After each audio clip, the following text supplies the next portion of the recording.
vez me convertí en un salvaje. Ya tú sabes. Déjame, ya lo sé, me convertí en un salvaje, salvaje. Me convertí en un salvaje. Me convertí en un salvaje. Me convertí en un salvaje. Ya tú sabes. Déjame, ya lo sé, me convertí en un salvaje, salvaje.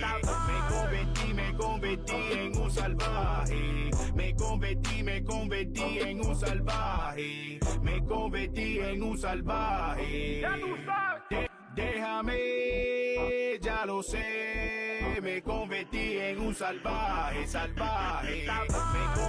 Me convertí en un salvaje. Me convertí en un salvaje. Me convertí en un salvaje. Ya tú sabes. Déjame, ya lo sé, me convertí en un salvaje, salvaje. Me convertí en un salvaje. Me convertí en un salvaje. Me convertí en un salvaje. Ya tú sabes. Déjame, ya lo sé, me convertí en un salvaje, salvaje. Me convertí en un salvaje. Me convertí en un salvaje. Me convertí en un salvaje. Ya tú sabes. Déjame, ya lo sé, me convertí en un salvaje, salvaje. Me convertí en un salvaje. Me convertí en un salvaje. Me convertí en un salvaje. Ya tú sabes. Déjame, ya lo sé, me convertí en un salvaje, salvaje. Me convertí en un salvaje. Me convertí en un salvaje. Me convertí en un salvaje. Ya tú sabes. Déjame, ya lo sé, me convertí en un salvaje, salvaje. Me convertí en un salvaje. Me convertí en un salvaje. Me convertí en un salvaje. Ya tú sabes. Déjame, ya lo sé, me convertí en un salvaje, salvaje. Me convertí en un salvaje. Me convertí en un salvaje. Me convertí en un salvaje. Ya tú sabes. Ready? Déjame, ya lo sé, me convertí en un salvaje. Okay, okay. Are we live for sure? There we go. There we go. We rocking and rolling. Holla back, people. 7th episode is the 7th, right? 7th episode of Straight from the Horse's Mouth. Thank you for joining me. It's a good one today, homie. It's my, honestly, my favorite beta male ever. We'll get to him later. But first, as promised, we answer all the questions. Not all of them, but for the most part, all the questions you guys had. Let's see. Let's start here. I think there was some for you. Good elaboration. No, that's not. Please tell us where I can find your anthem. I need to bump it. Me convertí en un salvaje. Number one, shout out to my brother, Tabaris24 on Instagram. He produced it. We're about to drop a whole motherfucking version of it. I appreciate that, though. It is a banger. Cool. Hollow back. Even the beta male must jump into it right now. When will you be at the Improv again? I really don't know, bro. The only time I perform at the Improv is when I get subcontracted by somebody who's headlining there and shit. Yeah, they only fuck with certain Cubans. 100% se vaya para la... Oh, no, that's the Billy Corbin. Oh, my bad. That's a comment on Billy Corbin's video. Would you try parkour? Only a beta male would say no. Choose wisely. What's parkour? I don't know what that is. You know what that is? Parkour is I'm gonna be embarrassed. You know that's not me. no, it's parkour is like what you say before you try to like run up a wall or something. It's like parkour, and then you run up the wall. You know what I'm talking Would you try parkour? Only a beta male would say no, so choose wisely. about? I don't know. Fuck that. If I'm in Sky Zone, bitch, yeah, get the fuck out of here. That's a good answer. Not off a random fucking wall, asshole. Can you get Pepe on the podcast? Bro, I'm pretty sure I can make that happen eventually, dog. You know Pepe's my boy. And that would be awesome. Needless to say, yeah, I'd say more than likely eventually. Well said, Caballo. No, that's the video. What do you think about this bullshit of turning Mr. Potato Head into a tranny? Shut the fuck up. That's a thing? That's a thing? I mean, bro, listen, I don't give a fuck. I don't feel one way or the other about trans people. Like, I feel for them. They have a fucking tough, hand dealt to them naturally. I don't give a fuck. If they put out a tranny fucking potato head and you don't like it, don't buy it. I don't give a fuck. That's so fucking dumb, dog. Holy shit. Let me see. If Caballo Todd, no, that's not. Where do you do the podcast from? 24-hour studios. It's me and my brother's studio. Artists. Anybody you know who's trying to, we do video and audio production, holla at us, bro. Yeah, no? Tell them, Horace, you're closing, okay, whatever. That's my video. That's my video. You ever had perico licked off your butthole? Did it numb yours too? Asking for a friend. No, I have never had perico snorted out of my asshole. You fucking sick fuck. Con el corte que hay por ahí, acere. You think I'm going to put perico on the part of my body that has the most nerve endings? Possible. Come on, man. Think smarter, cuz.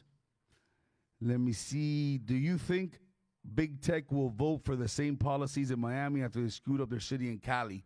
Those guys don't think that they screwed up their city in Cali, bro. If they come over here, it's because they're getting fucking better tax breaks.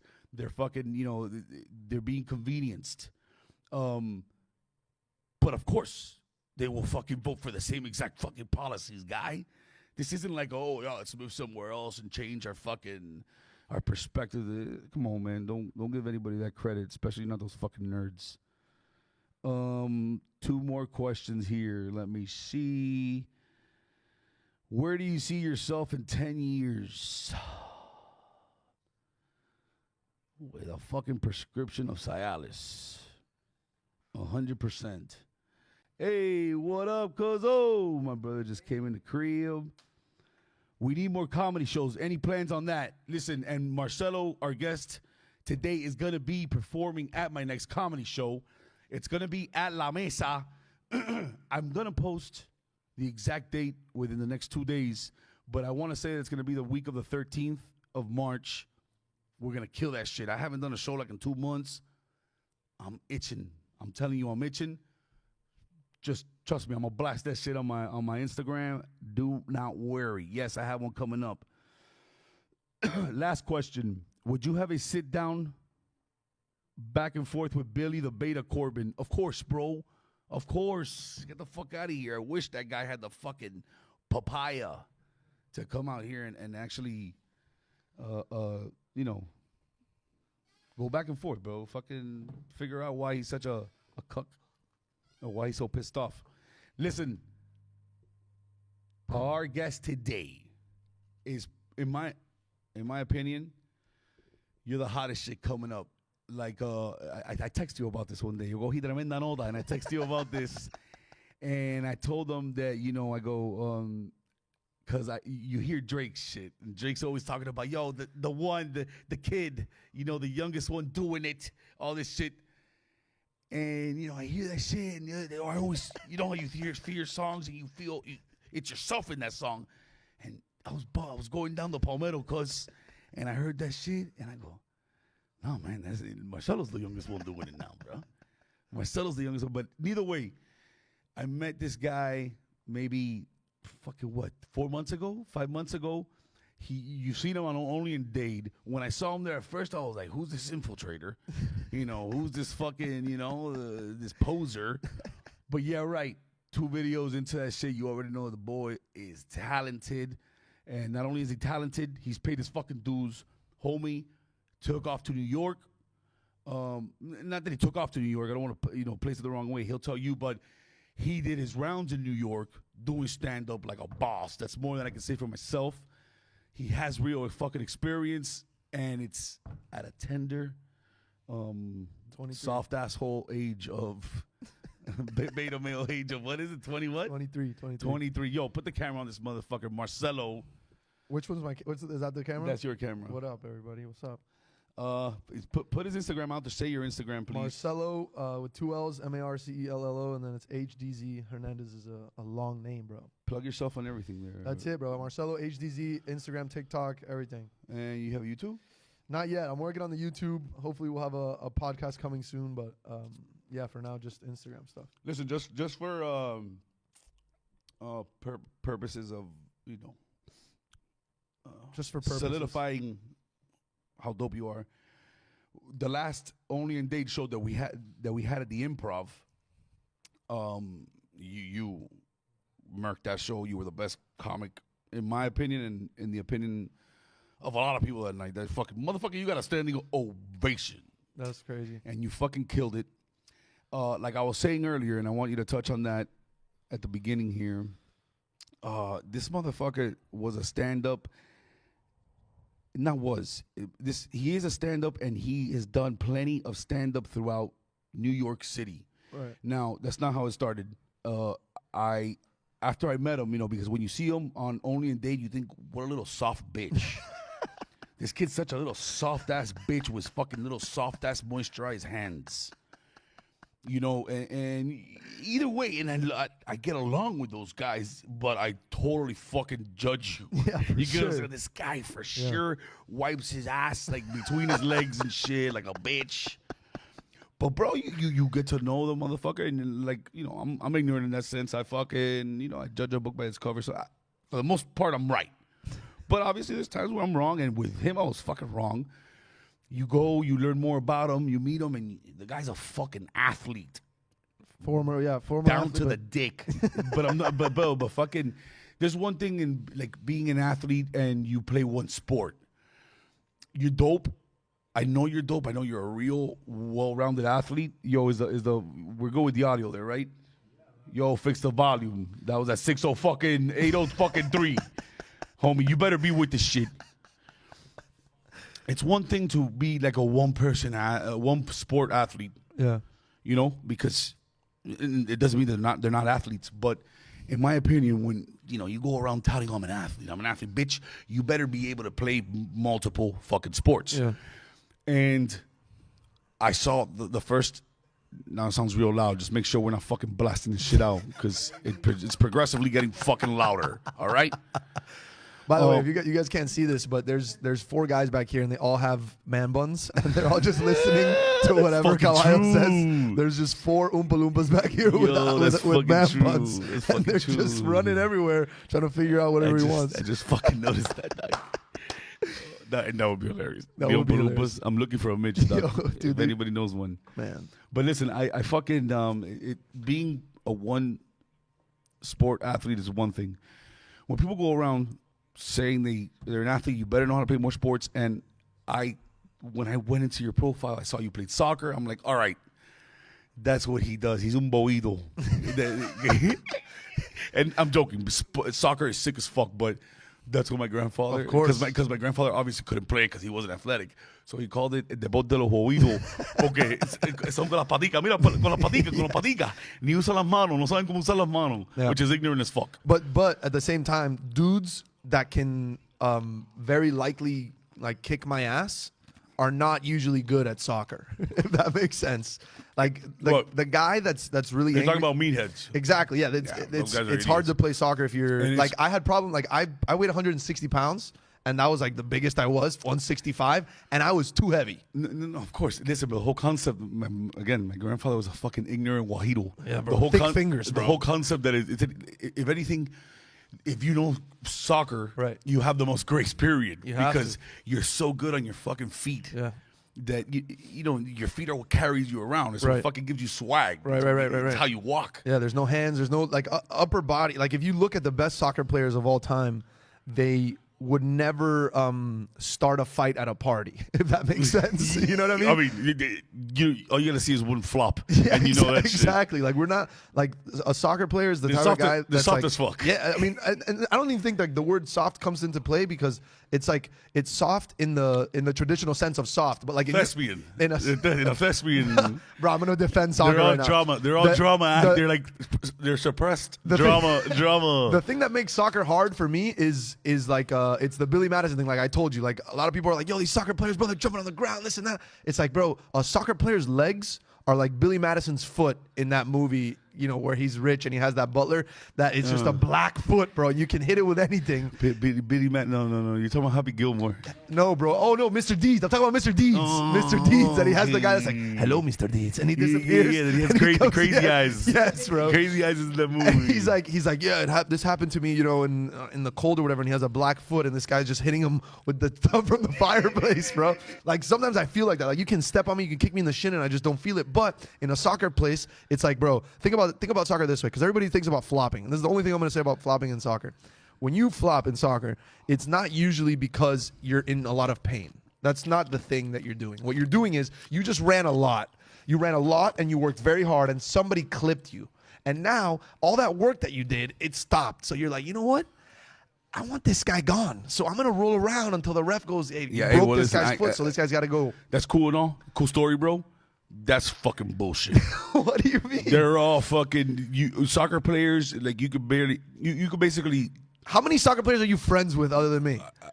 Bro, oddly enough, you shouldn't go there because our audio guy is a major soccer guy. Right. My best friends in high school were all the best. But they're not betas, are they? No, they were cool as fuck, but we're from a different generation. What, you're saying that soccer players got soft in the past 5 years? No. I'm saying the soccer players have always been soft. Okay. And I mean, more power to my boys. They never went pro, probably because they were too hard. Right. But what I'm saying is, don't let this motherfucker fool you. Or even though there are legit manly ass fucking soccer players, for the most part, these people are prima donnas that flop like to a different extent, bro. Right. That it's they're like, talented. I mean, exactly. So that's the thing. You know, they fucking. It's so obvious that they've basically said, yo, it's an attribute to be a good actor. I mean, dude, it's a very big soccer field, and you have to let the ref know sometimes that you got fouled. It's a very big field. You can't always see it. You got what a fucking beta ass. What a beta ass argument, Dougie. Let them know. I can't believe. And for any young soccer players out there, you should be like Messi and you should take every hit. But listen, brother, if it's the foul or the goal, take the foul. Floppy McWobbies. Take it, baby. You're about that life, huh? Take the foul. I mean, to me, it's hilarious, bro. You know why? Because all those hard guys that tried to, get in my head and like, oh, he's a flopper. It's like, I love it. I love when you barely hit me and I flop and the ref gave you a yellow. Ooh, life's not fair, is it? Life's not fair, huh? I mean, at the end of the day, he's right. You know what I mean? That's competition, bro. It's like, he's right. Yeah, I was rolling around. And then when I finish rolling around, I look at the defender and I go, yo. You feel me? Like that is fuck. That's what I love, bro. That's no. That's dope. And then on the corner kick, I just got fouled and I was crying, right? And then on the next corner kick, I'm pinching you in the fucking leg. I'm pinching your leg. The guy that was in football, when we would have the pileups, I'm telling you, bro, the shit that went down there, bro. Fucking, I would grab. I'm gay if you want to call me gay. I will grab packages, dick, balls, everything. Bro, I'm telling you, what position did you play? Because I know you weren't. Because right now I would, you would assume O-line, but I'm sure you were probably like some move. You would move, huh? O-line, I mean, now you have an O-line build, bro. You look like Richie Incognito. You look like you would not only be in the O-line, but you'd be good, but you would be bad for the locker room because you would bully all the guys that weren't playing. That's what you look like. Number one, it's a defamation of character. Number one, and number two, it's also like a try to Ricky Incognito because Richie. Because he's a fucking house. No, yeah, he's enormous. He's a specimen. I'm a fucking short house. I'm like a little, bro. That guy's a beast. But you're a cocksucker. I know that was just a fucking straight insult to me. I played linebacker and fullback like a fucking horse. That's dope, dude. I mean, in Miami, like all the things are skewed. Like the Cubans are playing football. Like we are, and we're not a tall species as Cubans, but we're all playing football here in Miami. Cuban, listen, number one, let me also clear on, just so you know, you're introduced as Marcello, a.k.a. the whitest Dominican. The whitest Dominican. Hence, my next point, he's Dominican. Right, yeah. So when you hear him talk this crazy shit, don't worry, I got y'all. Cubans play football. Like here in Miami, Bro, all my baseball. Cuban friends are playing football, though. It's baseball. I mean, they're playing baseball, of course. But I'm saying, like, in Miami, the running back, you know, his last name is Sanchez. You know what I mean? Like, But listen, at the same time, I just think that that's a matter of, it's math, because there's more Cubans than there is anything. 100%. But what I'm saying is that it's funny that you at, you know, how tall were you? 5'9", 100 and something. But you're the starting linebacker at your high school. I think I was like 5'9", 5'10" already, like at 17, and I never grew another inch. But that's the thing. That guy at a Miami high school, that's like your ticket. That guy's like, that's your Ray Lewis. You know what I mean? Yeah, Like, but bitch, that's what I was supposed to be. I was delinquent. I was a delinquent, and then I smoked pot, and I didn't make grades. Right. But I started on fucking varsity my freshman year. Bro, I was beast mode. yeah. But listen, let me not get off topic, because I Right. was saying that I judged you. I looked at your shit. I go, oh, soccer. There you go. The one trick pony. Soccer, He's not athletic. moisturized hands. But exactly. But that's still that still remains the truth. You have fucking soft ass. I appreciate it. hands, It's fine. Moisturized hands. I come across a video of this guy hitting golf balls. And bro, It's so weird that you. when I tell you, bro, I'm a fucking athlete. I could play basketball. I could play, even though I might not look it. Trust me, bro, I will house your ass in the majority of sports. Right.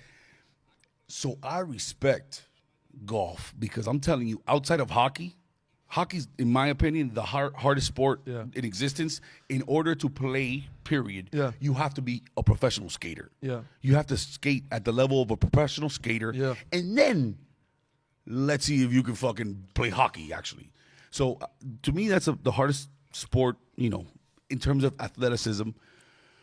Second to that, as crazy as it sounds, I think golf is insanely hard. Not only because the very concept of golf is that you have a ball here that you have to put in a hole that's this big, anywhere from 150 to 500 yards away, Right. using instruments that are just, lofts, degree lofts, and then wedges. Yeah. And that's how you gotta fucking get it over there. And bro, when you go out there and you actually start trying to hit these balls, you respect the athleticism necessary to actually break down a fucking swing. Yeah, it's crazy. And come in contact with that ball each and every single No time. one is good at golf. Like that. Like no one is good at golf. Statistically, even the guys that are really good at golf are not that good. Technically, the very they have bad days. 100 the very essence of being a scratch golfer is that you're just breaking even. And by the way, if you're a scratch golfer, if you shoot even in the 80s, you're part of 1 percentile in the world. yeah. And size has nothing to do with it. That's the crazy part. Is that in basketball you're not that coordinated, but you're 7'6". You're gonna have a good day out there. In golf, there isn't that. I think it's another point. I also don't think I'm good at golf. By the way, this guy that's saying this, I went to one golf lesson and I found, or like my second golf lesson, and I found the way to swing 3 balls in a row. And then all of a sudden, this guy's like, "Yo, I respect you now." It's like the craziest thing. No, bitch. Listen, bitch. Don't be that vague either. He told me you have a cousin who's a pro. Yeah, my cousin's a professional golfer. Willie Pumaroli's a savage. Plays on the Latin American tour. Okay. So needless to say, that doesn't mean that you have to be a fucking pro. No, you right. have to be good. But I saw you go, and again, it just like you were saying earlier, in football, maybe you don't have to be that athletic, but you're a fucking house. And you know how to fucking move laterally, and you're that strong. And vertically. You get me? So you don't have to be that much of an athlete. No, facts. That same motherfucker can throw a baseball from shortstop to first, which, in my opinion, by the way, the best athletes of any sport are baseball players. Because in my opinion, a baseball player is the one more likely to be able to play all the sports. I'd strongly disagree with that, but I don't even want to get into it. No, I want to get into it. What do you think? I think that that's so false. I think fuck outta here. a baseball player is like they find a way to fit into baseball. Like whatever size they are, they figure out where he fits in baseball. In other sports, What the fuck is that? What? bro, think about it. Assassinate this guy What do out you there, mean, bro? Hey, Baseball players all my can play baseball any other players play- sport. Baseball players can play. If Listen, a baseball player, I'll tell you the this. best kid that ever threw a football in my life I've ever seen is a baseball player. Of course. Throw a baseball. Automatically, if you're a baseball player, you can more than likely fucking throw a football. For sure. Automatically. That's a fact. But you that's can also catch a football. Right. Which is very fucking difficult. Yeah, sure. In terms of a hand-eye coordination. Yeah, very important. But if you catch a baseball, I guarantee you can catch a football. But if you give me 52 players on a baseball team, I'm telling you right now, they're not all going to be able to play other sports. I think most of them are stuck in baseball. And I get your point. Yeah. I would say that 90% of the people on a baseball roster can also play football and basketball very competitively. Yeah, they're athletic. An O-line, 95% of O-lines cannot throw a baseball and cannot play basketball. I also love this about Miami arguments. Is like every time you get into a Miami argument, there's always a guy that throws a number like that. Yo, listen. At the end of the day, 95% of these guys, everything bro. is either 90 or 100. Yeah, bro. Listen, 87% of these guys are doing the same thing, bro. 87 is a lie. Like, if you're saying 87, it's a lie. It's BS. It's 90 but or 100. 95, you saw it somewhere. 90% of all the time. Yo, but aside from that, thank you for having me, bro. Thank you. I know you got so much people involved in this. You have a cult following, kind of. I think you've kind of built a little ponytail cult, and I want to give you a tribe. Don't call it a cult. Okay. This ain't no fucking cult. A cult. This is these a tribe. people, I don't run these people. They just agree with me, and they appreciate. That's what I think. They appreciate that I fucking say what's on my mind. Regardless, it which doesn't I think matter. resonates with them. No, don't fucking call it a cult. Well, no, I'm saying, okay, I get you. Not a cult. Sorry to all of you cult members. I mean, I think more than anything, I just want to commend you for building this community. People that love you, bro. Hey, I appreciate that. Yeah, that was real. cute. That's good. But what Tony Suarez said right here is fucking true. I didn't even dive into that. How the fuck can you try baseball players like that? Try hitting a fucking 95 mile per hour. Because, by the way, third to golf, I think that the very that's crazy, concept bro. of hitting a baseball, a ball that's thrown at you from 60 feet at 95 miles per hour, connecting with it, like on purpose. Yeah, right. And not like it was a mistake yeah, that you swing, fucking, whatever. you know? No, it's crazy. I agree. And also, these guys are working so hard to throw it faster. The golf ball is not working against you. The field's not working against you. But this guy is like, not only is it going fast, but he's spinning it. Like, there's guys that hold it like this. There's a guy that holds it like this, and then on top of it, some guys on top of holding the ball like that and spinning it sideways, there's a guy that he licked the corner of his. Yeah, he put something on it, so now it has even more power. Yeah, it's like it smells like chach from the fucking bro, from a bitch at Bongos yo, the night like, before. these guys are touching the back of their heel and then throwing the. I'm like, how crazy! That's the one thing think that I love about baseball is that. There's so much going on behind the scenes. Like, these guys are like... Roy's aside. Hey, bro, put your finger on the back of your leg so the guy knows on the third base. Like, it's crazy, bro. Signs in baseball, that's my favorite part of baseball, is signs. By far the funniest. I think baseball becomes one of the funniest sports because of that. Is because there's a guy that is way too old to be there. He looks 72 years old, and he's behind third base, and he's like... Hey, but hold up. And then the guy... I mean, it is hilarious. Bro. The whole concept of... But every fucking sport has signs. No, sure. Well, no, my bad.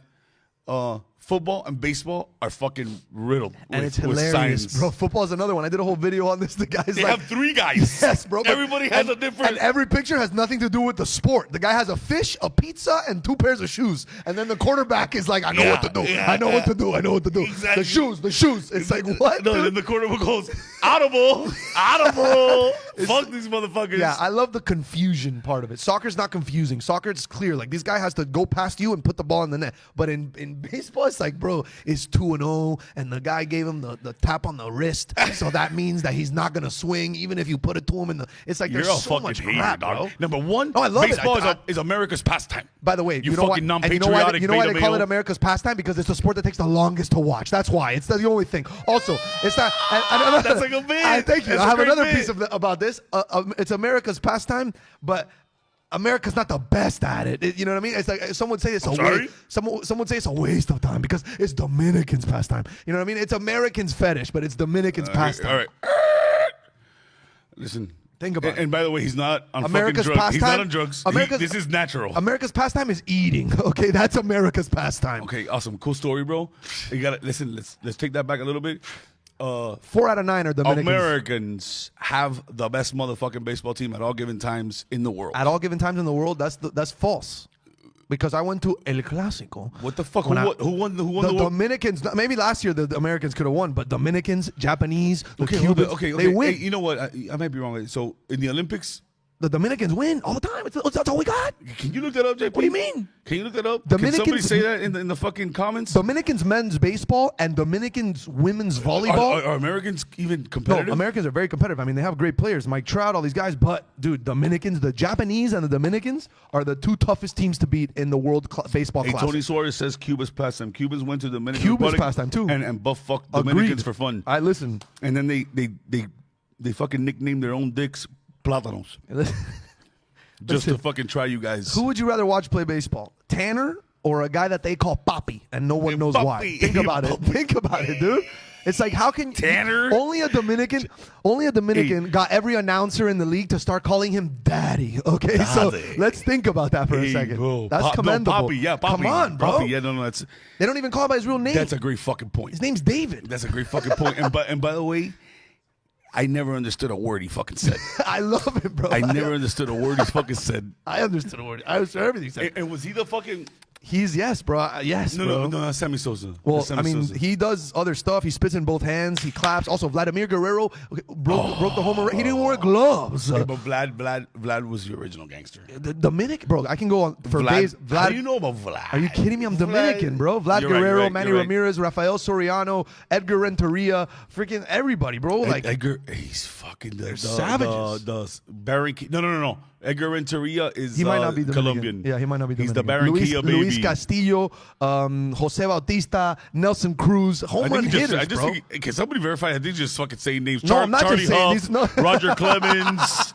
No, Like, get bro, the fuck these out are of real here. names, man. Junior Felix. Sammy Sosa, bro. Hey. Dominicans. Hey, given that, I'm glad you said this. We might as well knock out the fucking first giveaway here. Let's do it. First giveaway is by the Me Plug. By the way, next week, Accident Medical Group, which is the official sponsor of the fucking podcast, next week they're going to be giving away tickets to Maluma's concert. Needless to say, he asked me, do you think that's a good prize? And I'm like, for sure. All these fucking refs. God. All these refs would love this shit. So the concert is in October, but he already has the tickets bought. Next Thursday, he's going to be giving away. Today, Me Plug is giving away a pound of Wagyu churraco. And the question is, the question for the giveaway is, what was Jeff Conine's nickname? Don't fucking say it, idiot. I don't know Jeff Because you look like excited as fuck. I only know Dominican guys' nicknames. Okay. What was Jeff Conine's names on the Marlins? The first one to answer it wins. What's funny to me is that anybody that wants to see Maluma wouldn't know the answer to this question. Which it delays. They have to go to Google. Oye, googlealo. Conino. Jeffy. ¿Cómo le Jeffy decían a Conin. ese tipo? What? Mr. Marlin. That's not the fucking name, guy. Get the fuck out of here. Edgar Renteria is Colombian. Colombian, that's my Koreans bad. are the best. Who is this fucking guy? Ku Mandingo. In American pitchers, the only man in sports history to kill something with a throw ball. Randy Johnson, bitch. Yeah, he killed a pigeon. That's the unit. Oh, my dog Pepe Villete in the house. Hey. That was Pepe. Yes, bro, the unit. Hey, so Randy Johnson is 6'9", 6'10". When he releases the ball, he releases it at like 46. I want to say something ridiculous, like 52 to 46 feet because he's so long. Yeah, he's huge. They would take left-handed batters out of the lineup when he pitched because the ball looked like it was coming from behind you because he released like at a fucking three-quarter. Dude, isn't that the worst when somebody has the right size for their sport and then on top of it they work their ass off? Well, that's a LeBron. It's like Randy that's what I'm Johnson, saying. LeBron. Yeah, it's like these guys that are like Kevin Durant, like these guys that they're given the size and then on top of it they become nasty. Exactly. It's like those guys are scary, bro. Hey, we got a winner here. Well, I saw it down there. Let me make sure it's not up here.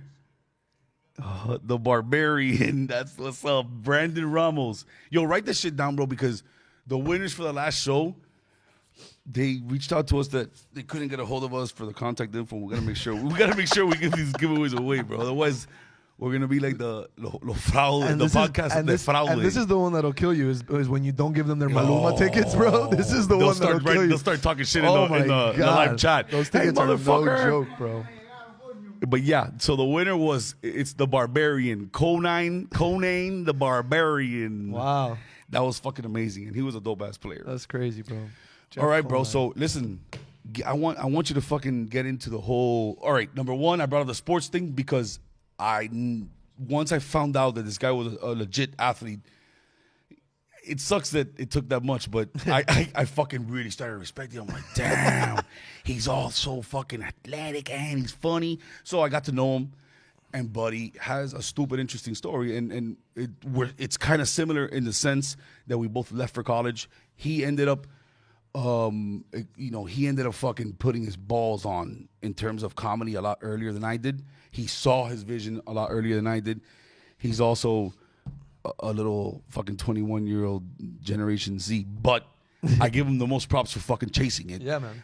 He left for sports. He left to college for sports, just like I did. But I left for baseball. He left for soccer, and then when he was there playing soccer, and he was dope. By the way, he's dope at soccer.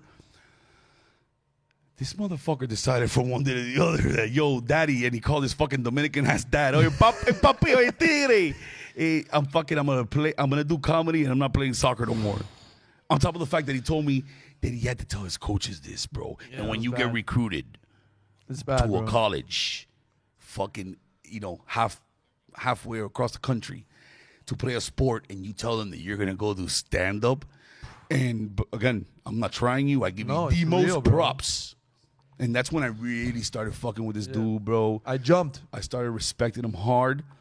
So, I'll let you take it from there. Kind of giving me, give him a better idea. And I think the athlete part of it that I think you kind of touch on all the time is really just the work ethic side of it. Like, the reason you respect me, maybe because I played sports and all that stuff, but the reason that affects anything is because as soon as I quit soccer in college, I had played soccer for 14 years since I was 4 years old. So at 18 years old, my second season in college, where I got double the minutes of my first season in the preseason, the coaches are saying, we're going to start involving you more. You're sophomore. You're not a freshman anymore. Freshman year, I only got 100 minutes. Didn't play a lot. And then I finally started playing. And then right when I started playing, I had been trying stand-up behind the scenes. Coaches didn't even know about it. Coaches didn't even know about it. Yeah, like bro. it was like a fucking... Bro, honestly, it was that's crazy. That's how scared you... I mean, listen, bro. That's how college sports are. Yeah. You're scared of your fucking coach at all times. It's like a mom. It's like your new mom. Except, you have a lot more leeway. Yeah, you can do whatever the fuck you want. But when it comes to, he better not find this out, he better not find that out, you get scared. And so I totally understand that. There's a lot of pride involved, too. You know what I mean? Like, you don't 100%. You're a fucking athlete. What the fuck are you doing trying to think about stand-up comedy, doggy? Which, by the way, is 100% why I didn't even fathom pursuing something at that age, because I was totally part of the ignorant, stereotypical Hispanic machista that, that's for fucking something else, B. You can't, it's a cosa lindo. And I had that, bro. Listen, and it's funny because in 8th grade, I got recruited by my drama teacher at my middle school. Okay. I was only a soccer player. But this was strictly business, right? He didn't try fucking... No, it's strictly business. Okay. Jesus. I mean, I'm just, hey, bro, I know how it is with child actors. So he came up to me in 8th grade and he goes, hey, man, you're funny in class. You're always getting in trouble. Why don't you try this monologue and get into it? That same day, I go to lunch with my friends from school and I go, yo, guys, good news, bro. The thespians, bro, want to recruit me, dog. And you automatically lost like 2 or 3 friends there, right? In unison, my boys were like, you're not doing that. This is the circle. Yeah, this is the circle. My boys were like, we're your friends, so we're going to advise you, like, that's an awful decision to make. How old? 8th grade, so I don't know. Yo. Hey, listen. 13 years old? Look, I can't fucking bash you, bro. Even though I was much more of a delinquent than you in 8th grade, like middle school for me was real fucking rough. Yeah. Even then, I was in gifted classes, and part of the gifted class or the program was thespian classing. So I was in there. And you're killing it in there because that's fun, bro. I It's loved fun, it, bro. Yeah, it's fun. It's where I first read Go Ask Alice. And by the way, we're not like to be or not to be. No, we're doing improv. We're having fun. Like you're trying to be funny. You're making jokes. It's bro. But your boys would never understand that. If school curriculums were actually worth a fucking damn. Number one, they would have meditation. Instead of like fucking little recess and shit, they would teach people to fucking meditate and actually fucking focus. Yeah, talk to yourself. So that you're not going at 15-second spans like at a time. And they would require you. You don't have to be. It doesn't have to be acting classes, but just require you to improv and express yourself and take on these characters, bro. Because I'm telling you, it brings out a certain part of you. 100%. You have to tap into a certain part of your personality, your ego. You have to fucking drop your ego. Right. When you improv and when you express yourself like this in front of people, It's willingness to fail. you know you're vulnerable. Right. You fucking make yourself vulnerable. And that shit is necessary, bro. Especially in our culture, where it's machista atrás machista, and all these people, Yeah. they just rather fucking die of a heart attack at 60, being the cool guy. Than experience any vulnerability. The Botox without the Botox, you make no facial expression. Yeah, I never had to cry before. I fucking love crying, dog. Yeah? Oh, I cry all the time, dog. And it's real hard for people to understand that because, I guess I have this real vulgar, overbearing fucking do, really? personality. Anyway. Needless to say, I cry like a motherfucker, dog. Yeah. Like, But what's your wait, this is a funny thing to get into, I think. For sure. So what's so good, you're gonna cry because I want motherfuckers to know, Right. Especially if they're little younger kids. Yeah, I want you to bro. know you can fucking do it, dude. let loose, like. I cry like that, bro. Okay. and it'll be like over breakfast because I saw the wrong fucking advertisement on YouTube. Oh, bro.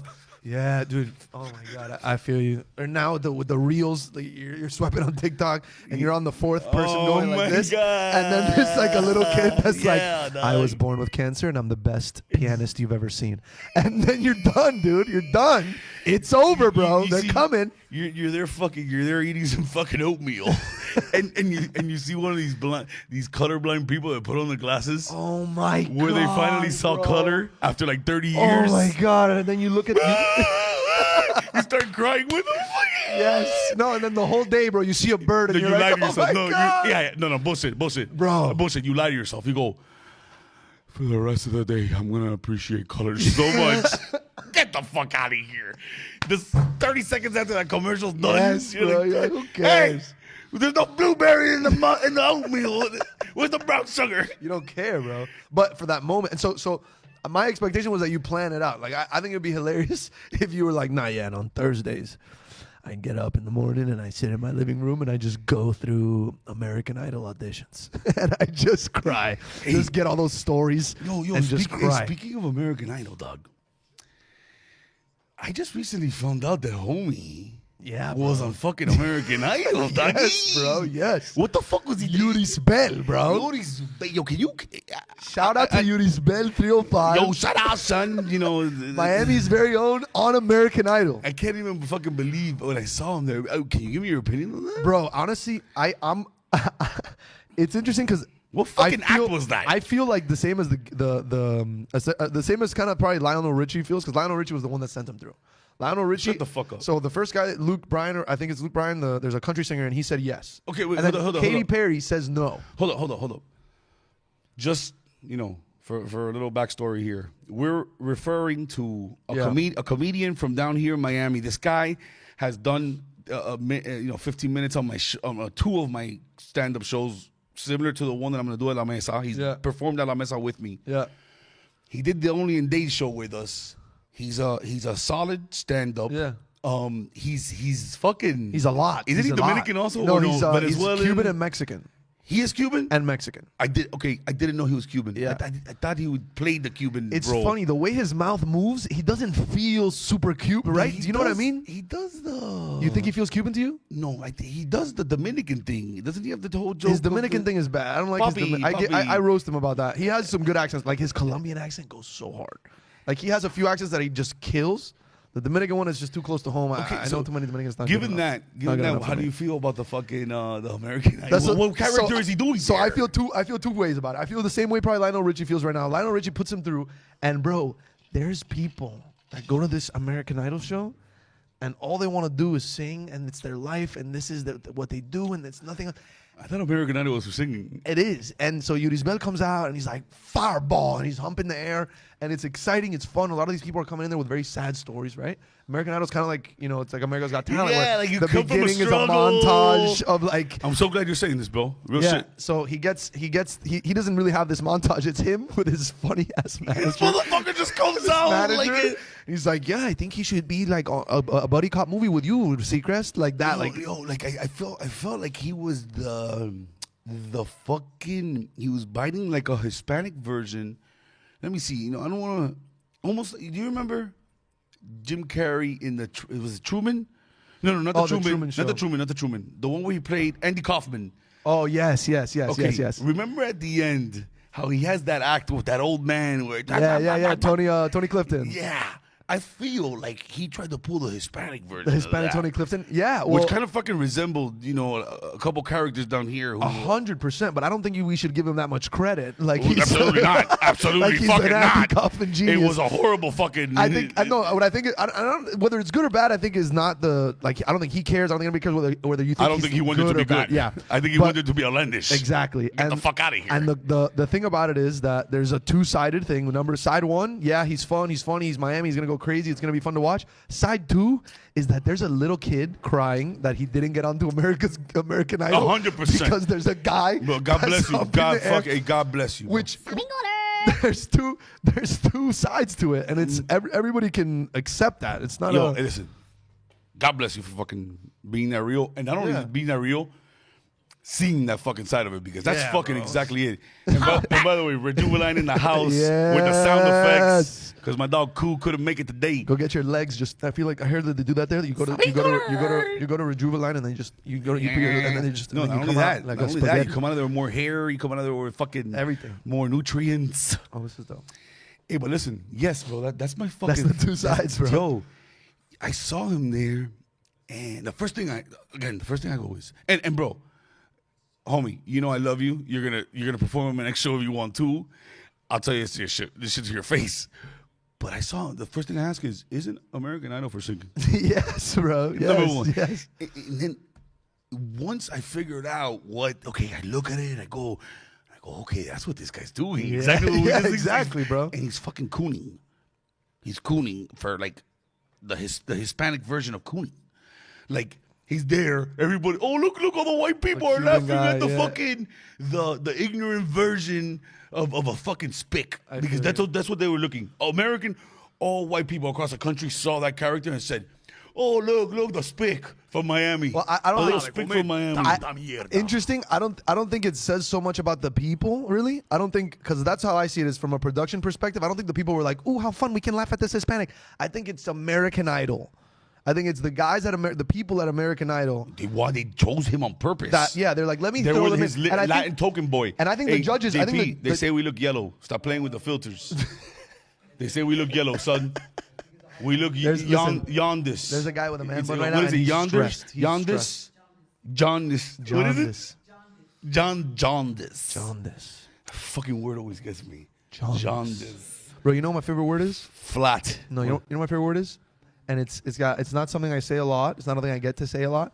But I love the word hemoglobin. Is that sugar? There's sugar. It's like hemoglobin. And I'm pretty sure it's very important for your body. It's in your blood. Is that what breaks down sugar, or like breaks down sucrose? So you talk to a scientist sometimes, and you tell them a word like, "What does hemoglobin mean?" And they go, "No, it's just your blood." It's like, you didn't tell me anything. Like, what do you mean it's my blood? It's one carbon inside of oxygen. Exactly. Everybody has a funny answer. Like, do you know where that happened to me? You know what happens to me now? Is it the tech people? Tech people have an automatic. I'm gonna write a joke about this. Tech people have an automatic Yeah, don't take it, Mr. arrogance. Fuchsia. They have an automatic arrogance about them, right? So you walk into like a geek squad at Best Buy and you bring them their phone and immediately they grab the phone and they go, "Oh, really?" The iPhone X. Yeah, they grab it, they look at it, and they go, "So what are you having trouble with?" Because I don't understand where the confusion could be. Yeah, dude, I went to a Best Buy. The guy did it to me. Bro. I'm gonna have to run diagnostics on this one. I'm exactly. I'm gonna have to run diagnostics on that. They ask you obvious. Yeah, they ask you obvious questions. Have you tried to restart it? Oh, Have you tried to restart it? that's such fucking. That's Apple God. policy. That's beta Apple policy. And I wanted to look at him and go, I'm 23. I was born with one of these in my hand. You know what I mean? The first thing I do is shut it yes, down. bro. Like, what do you mean? The first thing I do is the hard reset. I don't fuck around Yeah, dude. and exit out of all my apps. Hard reset. But let's get to the fucking giving me the refurbished yeah, one. just do it. Just make it happen. But there has never been like a compassionate Geek Squad employee, like a guy that's like, oh, dude, totally normal. Everybody, no, they're always like, you can't see your messages, huh? Oh, wow. You're having trouble with that. Okay. All right. Jennifer, yeah, we need a 101 over here. We need to give this guy a 101. You know, it's like, I just hate it. Tech people. And now I feel for my parents. Because whenever my mom would try to get me to help her with her phone, I'd be like, oh, yeah? Oh, yeah, you don't know how to work it? Oh, it's tough for you? Oh, wow, really? Let me swipe. You know what I mean? Like, how old is, and if you don't mind me asking. Yeah, my parents. Because my mom had me at 19. So, okay. So she was 20 years older than me. That's real, by the way. She's a fucking gorilla. Like, She's I love a beast, her. yeah. She showed me what real feminism is. Yeah. Not fucking Hillary Clinton feminism. Real feminism. Like, not the feminism that you stick with the guy que te metió darro. Right. The feminism where you say, fuck that motherfucker, I'm gonna make it no matter what. Right. Which I think is just like, it's hard work. Like, you saw your mom work hard as hell, so you have a respect for women. 100%, That's all it is. 100%. My mom is also a very hardworking woman, to the point that my mom, to me, was so important. We never even talked about age. My mom, I still think my mom's 35. Like, I don't know my mom's age. Same shit. Like, we never even talked about that. It was just like work. Like, when I asked if I asked my mom for her age, she's like, it's more of a vibe, bro. It's more of a vibe. Go away, you know? It's more of a vibe. When the age gap is almost disappears when you have an actual relationship with the person. Right, like, right. There's no need. Or if you ever spend any time with a single mom, you're no longer. It changes from a mother and son dynamic to a team dynamic. Yeah, well, yeah, you feel you. I would say that psychologically, or I don't know, because of the way we are as a species, is you take more of the protective role. Right. And I didn't spend that much time with a single mom, but you spend, bro, a little bit, or even if like your dad's out of town for a little, like you're the man of the house, and they just give you that. Like, you're 12 years old and your grandma's walking. I think this might be a Latino thing. It's like every 12-year-old, every 6-7-year-old, they're hit with, now you're the man of the house. It's like, bro, I'm 7, dude, and your grandma's like, tú eres el hombre. That's good, bro. Y si aquí entra alguien, tú te encargas, and then you're like, what? I'm 7. That's hilarious, but it's Super honestly, true. I fuck with that though. Like, I think you should be trying to impose, a degree. No, damn, this shit's been going off. You should try to, impose a degree of responsibility on these kids when they're growing up. For sure, bro. Not that it's just a fucking free for all. Hey, how the fuck? Oh, I feel like that's, if you don't, they end up like bro. You know what hurts my heart? You know what hurts my heart is when I'm sitting in a restaurant or somewhere where like people are getting together, and a kid walks in with his family with headphones on. Oh man. If I see a child eating with his family with headphones on, I mean, the only I bigger want to rip him off. the only bigger try is to put it on your phone out loud. Like, that's where the fucking. God, I want to rip him off because it's weird. You want to impose whatever rules you had as a kid on all these kids. Like, I couldn't play with my phone at the table. You can't play with your phone at the table. It's like, But you want to know what I think the problem there is, and it's a good conversation, especially that you're fucking 15 years old. Yeah. But what I think happens there, and it's because I'm semi part of it, but I'm also, I see it, I'm surrounded by it. My parents, my grandparents come here. They're the ones that struggle to give my mom the opportunity to give us the opportunity to be artists, Right. Because that's how, again, it's struggle because I think that's a big parenting fault or that give us people have. or give us the opportunity to be average artists. Because Exactly, if we were the struggle bus, but we wanted to be artists, we would be, I mean, another level of artist. You know, like you could be. 100%. But I do feel like, again, it's a fault because people that come from struggle, it's almost like they're new money. Yeah. They come from struggle, and all of a sudden they go, my kid's not gonna struggle the way I did. Yeah. Yada yada. I'm gonna They give them everything. overcorrect. And they don't know how much they're actually fucking damaging the person. Right. You get what I'm saying? So I've seen both fucking sides of it. Yeah. And you look at the parents in the eyes, and you look at this is the best. Is if you ever look at a parent in the eyes and you go, "Hey, why don't you take the headphones out of his ears and just make him communicate with the people at the table?" The parent looks at you like, "Oh yeah." Like just let him. Just let the him. parents are always like, "Oh yeah, yeah, okay." I bought him the noise canceling ones. Yeah, no, but it's funny because you tell them like, "Hey, make the kid talk at the table," and the parents are like, "Oh, we tried that, honey, and we got kicked out of the." You know what I mean? Like it's no, like, they look at you like, no. Don't bring up the talking. yeah, bro, and like, Don't bring up conversation. and I think the problem is that you give the kid the idea that his opinion matters. 100%. My opinion, I still to this day struggle with the fact that I don't think anybody should listen to me. Listen to yo. If you're younger than 25, Yeah, fuck you. I've bought into that, I guess. Fuck you. Yeah. If you're younger than 25, fuck you. I'm willing to listen and hear you out. And by the way, a lot of great things have been done by people who We're under that age. are under for that sure. age. But in terms of the masses and just taking your opinion, because fuck you. I know where I was at 25. I know what you're thinking about at that point in time. Yeah, you have some credence in terms of what you're fucking Right.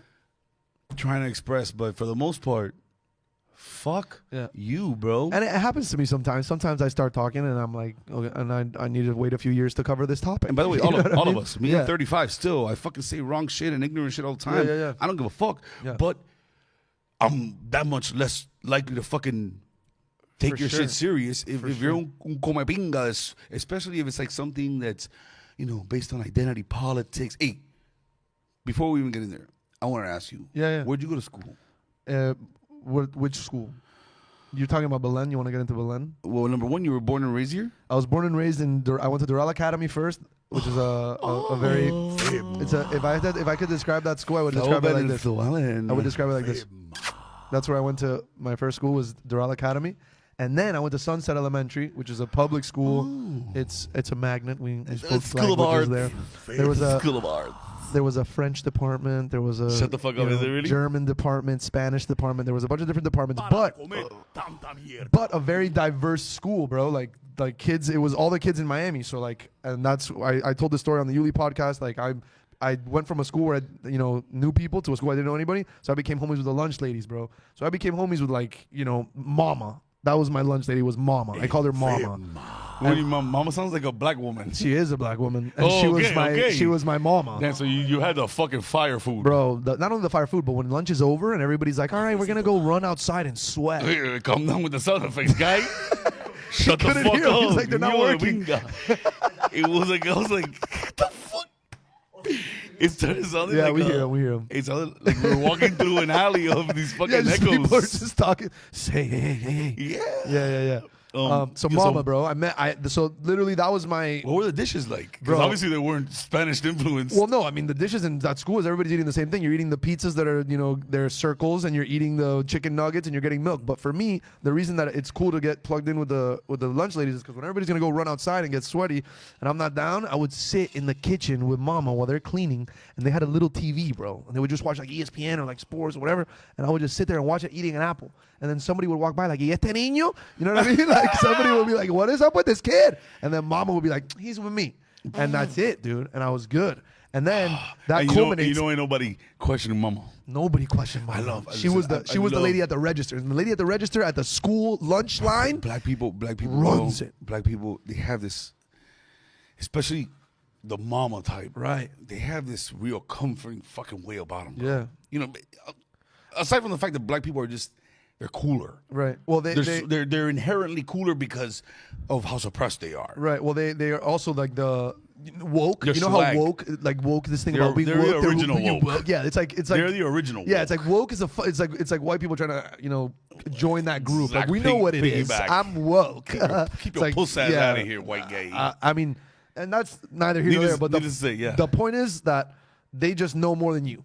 Because their grandfather told them more shit than your grandfather told you, No, and you'll never understand it. They That's it. experience being black. You experience more things Yeah. than the average human faces in lifetime. You just bro. know Like, more. You know more than anything. in a Anybody quarter- that thinks they know about black issues and isn't in a black family, you haven't heard as much as the people in the black family. That's it. So you have to account for that. I made this comparison before. I happen to get along with gay people Right. and blacks, in my opinion. I happen to get along with them so much more because they're typically the most honest people in the room. They're so suppressed in terms of a societal, standing. Standpoint. They're so suppressed that they're already at the point like, bitch, I'm gonna say whatever the fuck needs to be said. Needless to say, you're still gonna look at me a certain way. Right. I'm gonna say what the fuck is on my mind. Right. Which is obviously something I've had the luxury of doing without being fucking discriminated against Right. these people so are. you have respect for it. You have You get to. me? So 100%, and I tend to fucking always blend in with them because again, they're real as fuck, as opposed to the majority of people that you deal with on a daily basis where they're just trying to make that un cuento, un papelazo, just to get you to fucking believe something. And for me, all of this, all that's like any mentality that you have about it comes from obviously your experience. And for me, it's funny when people, the idea of getting along with other people. For me, it was like when I went to a new school and I needed to feel welcome. The people that welcomed me was mama. That was who welcomed me, and so I got used to that. I'm in 3rd grade when that happens. I'm in 3rd grade, and my best friend at school is Mama, the lady at the lunch line. That's one of my best friends. So, bro, and it culminates because I get my first communion in 8th grade, and I get $400. My first communion in 8th grade. I get my first communion in 8th grade. I get $400, and I find not in 8th grade. Sorry, not in 8th grade. Sorry, it was 3rd, 4th. It was between 3rd and 4th and 5th grade. Between those 3 years. Does your grandma have the picture of you going Rosario? Everybody has that picture. I'm wearing all white. But I get that money, right? I get that communion money, and I find out like shortly thereafter that Mama's daughter, who was also my homie in the lunch line, she passes away, bro. Mama's daughter passes away giving birth to children. The children are born and the mom doesn't make it. So a 3rd, 4th grade Marcello needs to hear that his best friend went through that. I'm in 3rd, 4th grade. I get those $400, which for me, I don't know. Of course. I pull up to Mama's house with my mom. That's a great kids story. at the door, a bunch of kids. That's my first experience with a black person. That's a good Is story. the lady welcomed me into my new school, and then I felt the need to be like, yo, the least I can do is like, I don't know anything about this. I just want to do it. It's like if you have an experience like that, you grow up a little different. Yo, Like that's a great experience. You grow up thinking of people that don't look like you differently. It's a natural way of being empathetic, bro. Right. You're exposed to this situation where you gotta feel for them. Like, That's it. Holy shit. And then guess what happened at my next school? Hey, Guess but who were listen, my it's friends? great- The it's lunch great that you ladies. went- And college, the lunch ladies. Shout wanna out to Star and Danielle from Lunch Ladies from college. They're about to get married. Shout out to y'all. I got lunch ladies on my Facebook. I swear to God. I think you got it all up in mama. more than we know, but real shit though. I think it's more tribute to your personality that you went through that shit when you were young. Because again, bro, when you can go through something like that young Yeah, serious. and not be affected by the trauma, because that's a trauma. Fucking bro. figuring out, like, oh my God, death is introduced to your At a young age, bro. conceptualization. And it's a of- homie. yeah. Like, what 13-year-old kid is like, my homie passed away? Like, your That's good, friend. bro. Like, That's- that never happens. I think it was great that you can go through that. Yo, can you give me the fan? Holla back. Because one of you probably fucking turned off the air conditioner. What's funny to me, guys, is that fucking- it is 34 degrees in here, and this guy's looking for a fan. That's bullshit. That's what's funny to me. Hey, that's bullshit. That's bullshit. All these fucking pussies, all these little betas, every Bro, time they come in what here, is up with yeah, this listen, place, for the most bro? part, it is freezing. If it's up to me, if it's how This is the funny. person who pays the bills would decide, it's on morgue all the time. Holla back. For the most part, it is, those fucking sound effects are insanely loud. With Yeah, that said, it's with too that cold. said, every time I fucking come here, there's some dickhead that sneaks his way over to the thermostat. I'm gonna have to be the asshole that gets that dumbass big lockbox on the thermostat, where I have to go there with the key to fucking put it down myself. Because there's always un come pinga. Oh, I'm so cool. My fucking nipple, los pezones, lo tengo de durito.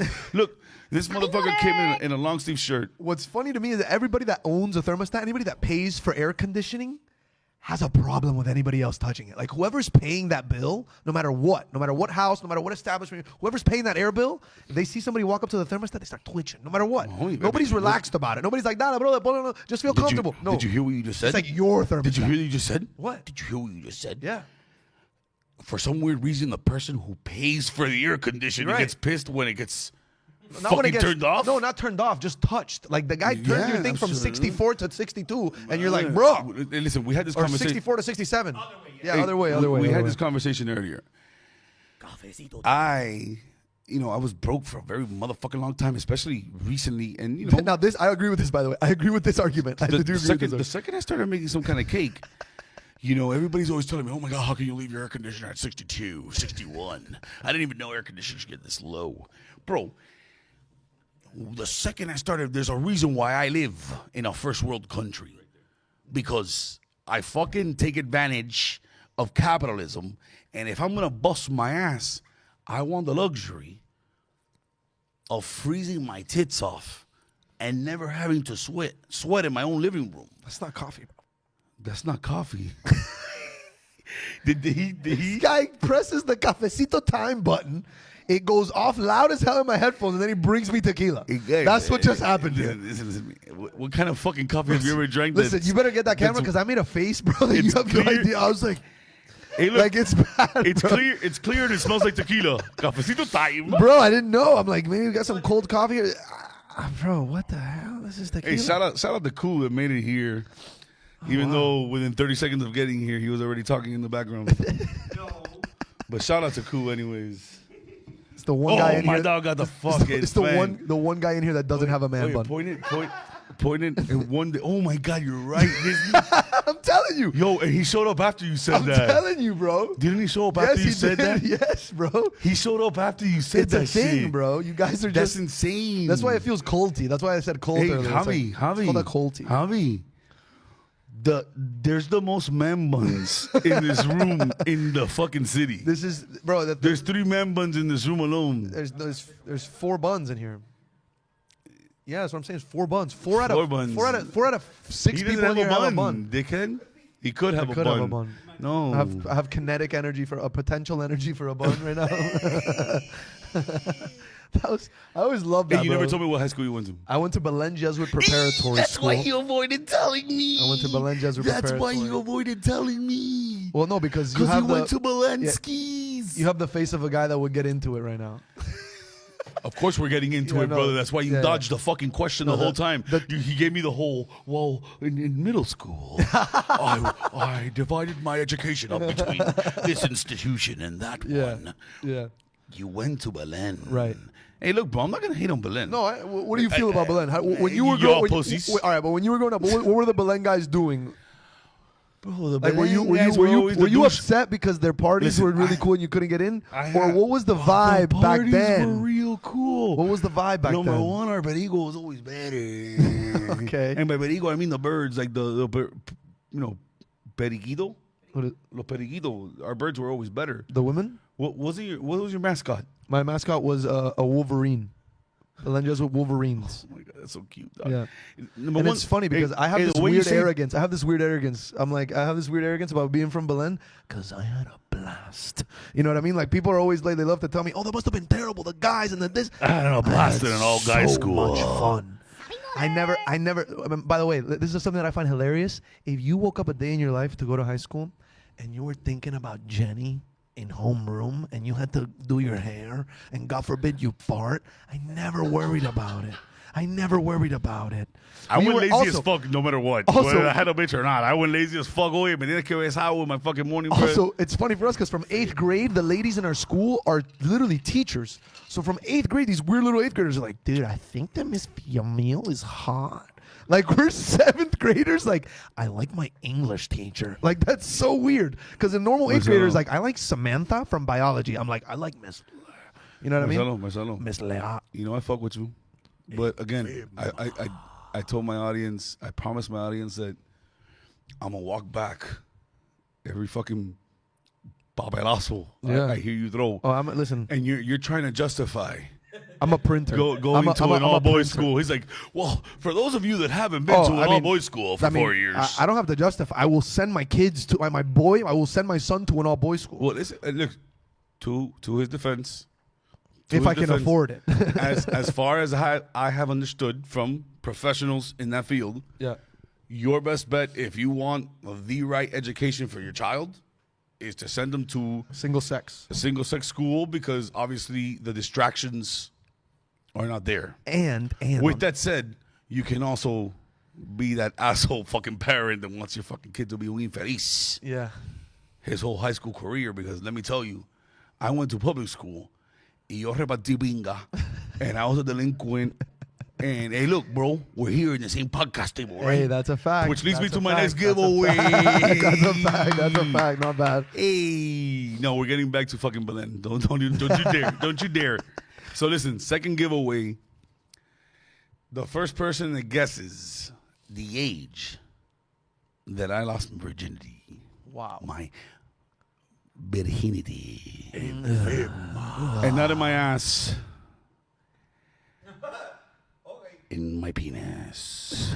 with my penis. So Oh the my guy- God! the- The first fucking person. The guy that Is hasn't it lost. the first? Is it the same as the last time? Is it the same as the last giveaway?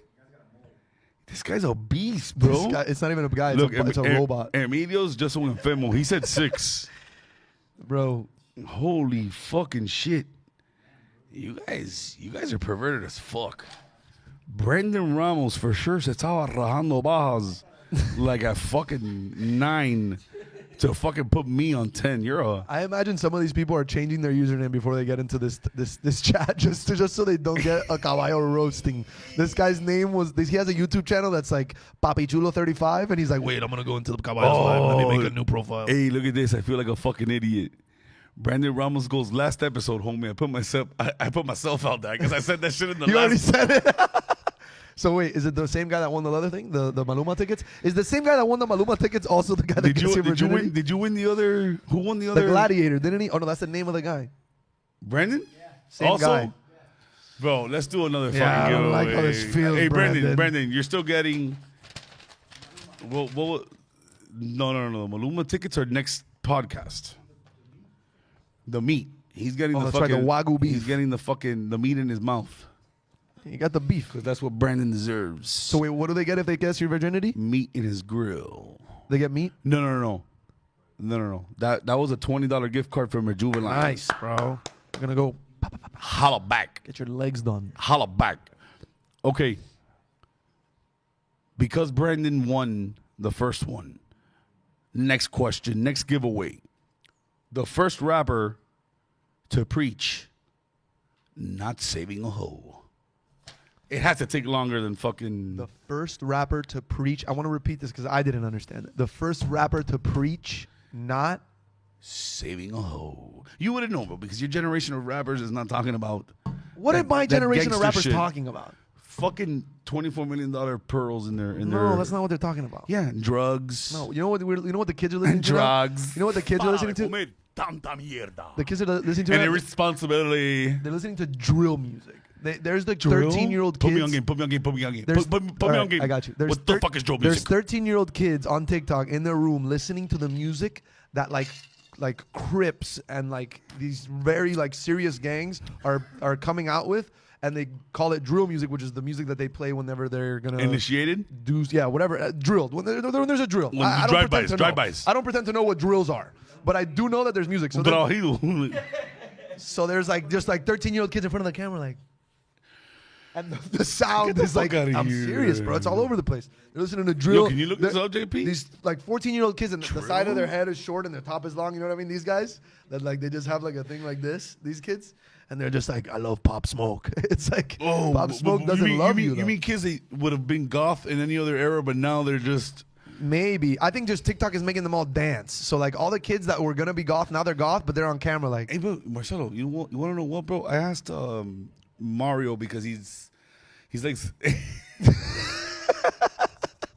I'm telling you, there is so many white people that didn't know how to body roll until TikTok came out. I'm telling you, the body roll is now everywhere, bro. The body roll, this one. I know you got that shit down pat. I mean, I know how to dance forever, but I'm just. I know how to dance forever. Are you kidding me? I was the kid that Dance left. Revolution. I've been leaving parties sweaty since before. Like you didn't do the Dance Revolution machine at Dave and Buster's, right? Where you jump in that shit like the little Asians. I always thought that. Why would a girl like a guy that did that? That's what I always thought. It's like, why would a girl? Hey, you are heterosexual. Why would a girl enjoy that? And most of my decisions when that was cool were fueled on that. It's like a girl's not gonna like that. I'm not gonna do that. Hey, listen, I need to ask you this because I asked Mario, and Mario's like, "That's just fucking TikTok. I love TikTok." What are your feelings? And you are Mr. TikTok too. Yeah, I have 365,000 followers on TikTok. All right, plug yourself. They're all 12, but they love me. Plug yourself. They love me. Plug yourself. Yeah, it's Marcello HDZ on TikTok. I'm in the creator fund. My views have been tanking, but I think we're gonna have a rejuvenation, if you know what I mean. I think we're gonna have Hey, we're look at gonna that come plug. back. We're gonna come back. Look at that plug. TikTok. I have a joke about TikTok. The joke that I have about TikTok is that is the thing that everybody learned how to dance, right? All these white kids that there's Jareds that are body rolling now, and who knew that the Chinese would solve that problem as well? That's dope, bro. I'm glad. Look, I'm glad you went there because that's exactly where I was going. I have a certain perspective on TikTok. This is what I brought up to Mario the other day. Again, and obviously I'm a little more keen to what the fuck TikTok is, but I led with what the fuck is TikTok, right? Because as far as I can see, TikTok is a place where you go if you want to come across as creative, you want to express this artistic side of yourself, right, without putting in the work. Interesting. Of creating the original fucking product or. So let me flip it for you. Mm-hmm. There are people like that on TikTok, but for example, I came into TikTok 1,000 followers, nothing. I started producing and editing the videos, putting them on TikTok, and in 2-3 months, I made $1,000 more money I'd ever made through TikTok. Not like, there's a guy that advertised. No. TikTok made it easy. They monetize you. Yes, they pay you. Made it easy to get paid. So now, if you're on your phone, bro, you're Jared, right, in Kentucky, and you're doing this, and you're getting 1 million likes each time, you're coming away with money, Kyle. Money. Okay. Understood. I also want to clarify. Obviously, for people to go onto TikTok and copy other people, there has to be people who originally produced the content, which is, I know that you would fall under that because I know that you're not the fucking duck that would go on there to fucking recreate some other person's. Right, but you could recreate it and kill it. That's the thing about TikTok is that anything I don't like can that. do well. I don't like that. I don't like but that. it's good. I don't like that. And let me tell you why. It's good. that. But let me tell you why it's good. What it is gets people to go to their phone. That person that gets that person that gets 3.2 million, argument. the person that makes 3.2 million likes. That's it, though. They're not going to work hard. They're not going to keep doing it. They're not going to do it for the rest of your life. You are. That's the argument I made. My views are shit, but I don't care because I'm going to do this for the rest of my life. No, so the but views listen, come back. That's fine. They don't. But it's all about work. I'm not coming at it from that. You go viral, I'm like, die. I'm saying exactly. So that's what I said to Mario. I go, look, if it serves as an avenue for people who are suppressed, like that suppressed artist, right, make a TikTok. I could have done it. I could have made it. I know I could have. Or even therapy. And it allows. That costs money. No, but like to get on in front of camera and start dancing, some people walk away like. No, that's where I'm going. Hello, that's okay. My bad. That's where I'm going with this. Oh, okay. If TikTok serves as a purpose for these suppressed artists, to go out there and feel like, okay, I knew I could do it. Yeah. I knew I could do it, man. Yeah. I'm honestly all for it. Right. But at the same time, bro, some of you're the not stuff a that goes dancer. viral You're is not a dancer. Yeah. You don't know how to dance. You don't know how to dance. like go and do that shit at the club. Yeah, but some would The say little 4-second dances. But some would say that's the beauty of it, bro. Like do you know how many kids that would never get girls to talk to them, but they get on a TikTok and they say something witty, and now all of a sudden there's girls that are like, "This is my dream guy. This is my husband." Like I'm sure there's kids that made a couple TikToks and now they're like, you know what? I'm not so sad anymore. I feel like that's exactly what I just. No, I agree. Yeah. But I'm If saying it like serves that aside purpose from the for suppressed somebody- artist, like a kid that didn't know he was an artist, a kid that was like, you know what, I'm gonna. Bro, No, I think that's what I'm referring. I think those are suppressed artists. Oh, okay. Those are okay. people Oh, who okay, want okay. to express this part of Right. what they think. And TikTok is like, And screw don't it, just know do how it. to do it, don't know the avenue, or don't know how to compile their thoughts. Right. TikTok just compiled everything for them and goes, all right, come here. Yeah. Recreate this, and now you can be looked at just as, you can be accredited the same fucking, and that's what I'm saying. And I think that's the value of TikTok is everybody's welcome. That suppressed artist is welcome, and then that guy that's killing it, that's like Jason Derulo. Jason Derulo's TikTok goes so hard. This guy gets But special listen, effects. He has a but guy Marcello, working on his TikTok. Marcello, but I get it. I get that. And again, I am agreeing. Jason Derulo. I'm agreeing. I like that it serves that purpose, but Right. I think not. So then we agreed on what TikTok serves Yeah. for the masses. Right. Then you get to people like us who write and create our own content. Yeah. And work on it, right? You craft it. I think that TikTok, to people who don't understand it in that sense, is like, yo, you're just out here biting people. You're biting content, passing it off as your own, and going home and just feeling good about it. Right. And I mean, I support it. Take another shot. No, I didn't take my first shot. I don't drink tequila, bro. did you hear those lips smack? This is ASMR here. This went from a podcast to ASMR. You can't fucking monetize on this shit, fucking. Dude, what do you think of ASMR? That's an interesting thing to cover. What do you guys think of ASMR? You know what I think I was just ASMR talking. is? Listen, I was talking to my girl about this the other day. There's people. Do you guys know? Do you guys know that there's people out there right now with YouTube channels where ASMR. It's funny. It's like they warm up to talk, and that's the video. Like they do all the vocal. Wow, wow, wow. That's the video. It's like 40 minutes of getting ready to talk. But listen, just so people understand, ASMR is this genre of like YouTube videos where people go on there just to allow you to hear the sound effects of them doing like simple fucking processes, like day to day fucking. So look. Yeah, that too. But typically, you'll see a girl that puts, a camera right on her lips and just goes.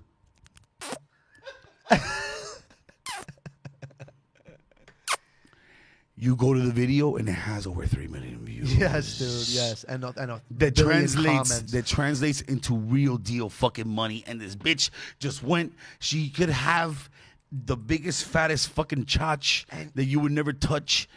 But she just goes on there, puts the dopest lipstick, and goes. And you know what I think? I think that's us. We're developing. You know how before you had to create something beautiful for somebody to go, ah. You know what I mean? You really had to work for somebody to go. Developing or fucking benchmark. No, is we're just, developing. You know why? Because the way we're developing is we're getting happy easier. That's how we're developing. It's like it was so hard to be happy, and now there's a woman that's going, and somebody's like. That makes me happy. Hey, look, I'm glad you say that. Because, hey, I was listening, Javi, and you could appreciate this. I'm sure you're the only motherfucker that knows about him. That same concept. Abarejere. Bars. Bro. And by the way. Get on a knee when you say that name. Hey, listen to me. I felt guilty the other day because every comedian that comes on here, I always make sure I ask, who are your top 5? Driving down from Orlando with my girl the other day, I'm listening to this guy, and I realized I've never mentioned them. And I fucking feel guilty, bro, because I'm telling y'all, if you have never heard of Alvarez Guedes, and his last name is Guedes, go look this motherfucker up. He puts everybody to shame. If you're Hispanic, you're going to cry. And the crazy part about it is that this guy is so fucking talented that he does this shit without visuals, bro. All right. His game was radio. This guy can make you he was so talented that he can make you fucking like if it was an audiobook. Yeah. And he runs you through it, and you laugh a carcajadas. He's a like a, and this is a crazy name to put with him, but he is like a Bill Cosby level storyteller. 100 motherfucking percent. His ability to tell stories is unrivaled. I think the only reason he didn't go mainstream is because he has a very confusing name. His last name is a first name, and it just probably messed up the community. That's not why. It was a time. No, it was a time. I'm sure. I know. But I'm saying Alvarez Guedes. If I try to explain that a joke to an American person, they're gonna have trouble. Guedes. They're like, wait, what? Guedes. They say Guedes. Alvarez. Okay, great. But what's his first name? Oh, yes. He has 2 fucking last names. Alvarez Guedes. Yeah. 100%. That was the joke. If his name is 2 Guedes fucking last Alvarez, names. that would be lit. It's 2 last names. His 2 last names. I mean, I think he might be the only first name Alvarez I've ever met. In the history of the planets. Yeah. In the history of the planets. Never met him, but I talked on the phone it's more with him like once. Alvarez. I want to say, bro, that's a stage name. It's probably like a middle name or that's probably a stage name. I don't know. You say this guy was. I just think that back then, cool what were stage names back then though? Like El Chapulín Colorado. Like this guy would have had a crazy stage name, not like a real name stage name. Look it up. What? Yes, of course. Oh, that was a thing. Well, that's what I'm saying. Instead of giving out his real first name, and by the way, I looked up a bunch of videos like you on him the other day. I went down a rabbit hole with him. Homie grew up with Fidel. Like they were boys as kids. They grew up knowing each other, and when shit popped off, went to Puerto Rico. Alvarez Guedes was already popping, and Fidel would try to like, hey. So the second he got out of Cuba, he changed his whole set or his whole style to fucking talk shit about communism and Fidel. And he became huge in Puerto Rico, which I think is kind of like a slap in Venezuela too. But it's like kind of like a slap in the face to 100%. Fidel. Like I'm gonna be huge and you're gonna get nothing. No. By the way, no. Even in that same documentary, not documentary, but that interview, they explained that Fidel continued to listen to this motherfucker. Of course. Past him talking shit about him. Because can you imagine? It's like me and you, we catch beef, but you know I'm funny, motherfucker. Right. You know, he's like, coño, you get me? And I think about that a lot too. Whenever you meet somebody really famous, to bring yourself back down, just remember that there's somebody that went to high school with them that thinks they suck. They suck. You know what I mean? Like, there's somebody, bro. The other day, I went to, and this is, I want to say very nice things. I met the mayor with Only in Dade. Which Francis Suarez, yeah, he's the man. He saluted Only in Dade. It was awesome. And I remember getting in there, and I was just freaked out. And I'm a comedy mind, so I'm just trying to be comfortable. And I'm just looking at him, and I'm like, yeah. And then immediately, this thought came into my head. I was like, somebody thinks he's a nerd. You know what I mean? Well, like, listen, I fuck with you, Francis, but a lot of people think he's a nerd. I mean, aside from politics, similar to you. Yeah, a lot of people think I'm a nerd. I'm sure. He went to LaSalle, but at least his school has fucking girls. And that's the thing is like if your school needs to have girls for you to like, it's like I don't want to be friends with you. It's like every kid that I ever met that was like, dude, you go to an all boys school. I'm like, okay, then I already know everything I need to know about you, bro. You're like, if they're not in my school, I can't get them. It's like, what's the mindset there? What's the mindset there? Like, do you know what it is that you know? Because this is the hardest thing. You used to jerk off to your fucking teachers in the bathroom. It doesn't 100%. matter what I used to do, but listen. 100%. What's important here is that think about it this way. What's the hardest part for a guy early on when he's talking to girls? You don't want to be overbearing. You don't want to look like you're too rejected because they're going to reject you. Girls don't like it when you're all over them, you're going crazy, right? What Belen did, what my old boys school did, is that it made me not like go crazy over a girl all day long. I feel now. 100%, so then the girls are like, 100%. He's busy. It's like, busy? 100%. I'm just at school. Like, I'm not busy. But in school, I would be like, hey, Jessica, hey, do you want to talk? Hey, can we talk now? But I Belen, it's like, 100%. I'm with my boys all day. Forget it. I'm not even thinking about girls. And then when the Friday comes and it's a dance, the girls are like, they have no, preconceived notions. They've never seen you fart before. You never picked your nose in third period and she saw it. You know what I mean? It's like you have a fresh slate and you get to give, Listen, 100, I want to, honestly, agree with you 100% and let everybody know that even though I talk all the fucking ignorant shit of the boys, all the boys school shit, real fucking shit, it is fucking professionally advised. If you are in the financial position to put your kid through the proper unisex, I think it's called unisex. Is it unisex? Called, or just, single sex school. Yeah. That is the best route to go. because it, For maybe, but also some kids can't handle it. And some No. kids go off the rails and they have to leave. there's so many other factors. Right. Because you got to worry about the upbringing at home. Right. But in terms of school and education, Yeah. if you want to talk about the best way to funnel your child in education with the least distractions, is the same-sex school. Yeah. It's And, likely. we're a Hispanic culture, and we're like, oh, coño, todo macho. Yeah, it sucks, but just like you said, real shit. Yeah, it teaches you some stuff. You don't fucking have a BCOS of having to perform and do all this, bro. You're already used to learning in this environment. I'm with you 100%. Yeah. I want to clarify that. Yeah, because no, for we sure. fuck around. And, Yeah. I'm you sure, and know. I'm sure there's somebody here that's like, there's always somebody that's course. watching you that's No, like, but he believes that wholeheartedly, fuck that. and I know. I don't give a fuck about that. I just know it. I know he believes that. Hey, I don't give a fuck about that. More importantly, I don't want people to think that, because I would, if I have all the cash in the world and I can scout the perfect school, Right. it's going to be an all-boy Or school. all-girl. I want you to know that's what I would do to my kid. Yeah.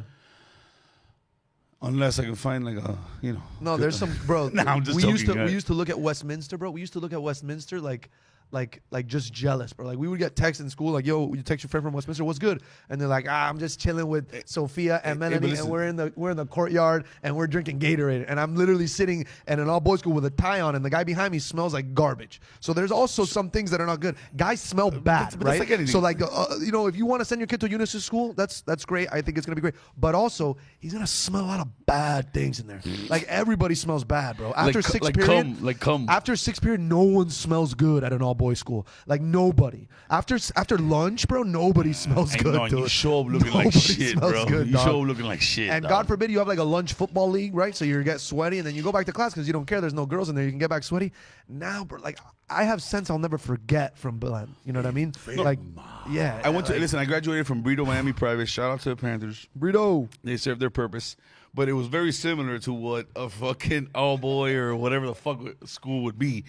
It was like a mom and pop school, literally a 2-story house. Which, by the way, what an idea. A mom and pop school. Like, you mean like daddy daycare? Like, what do you mean a mom and pop school? Like, there was 2 guys at the beginning. Welcome to my school. Like what? Like, it's a 100%, cafeteria. 100%. Entra ahí en la oficina y aprende inglés un momentico y después sal para allá. Ahí y aprende. está los pastelitos.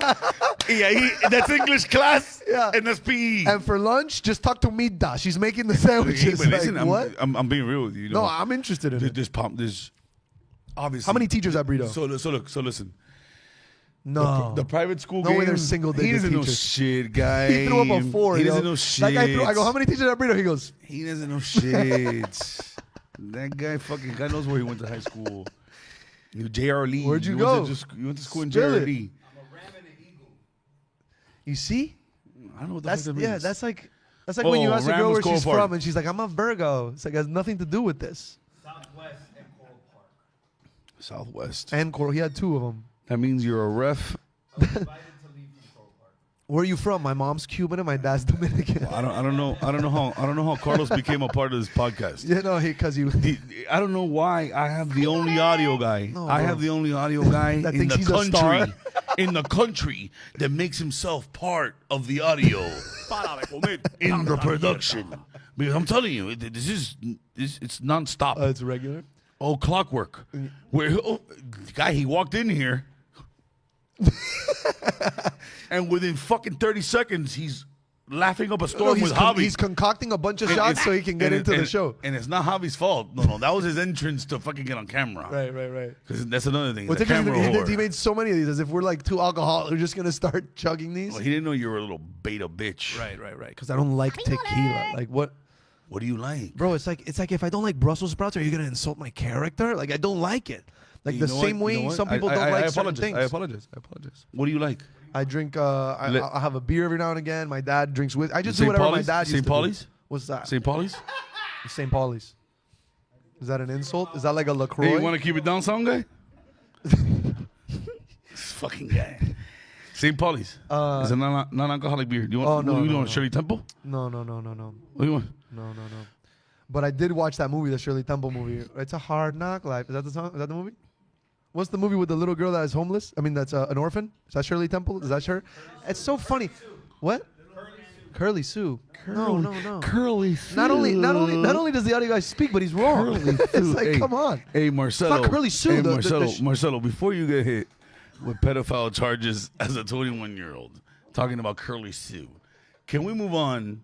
Yeah. Let's do it. Move on. The audio guy. I want to He's know. in my head. I want to know. Again, you have to understand. I always thought you were gay. now that I know you're not, Right. I want to know Right. because, in honesty, at first I think you're gay. I find out you're cool as shit. He does have a dope personality. The nigga's funny as fuck. Thank you, Caballo.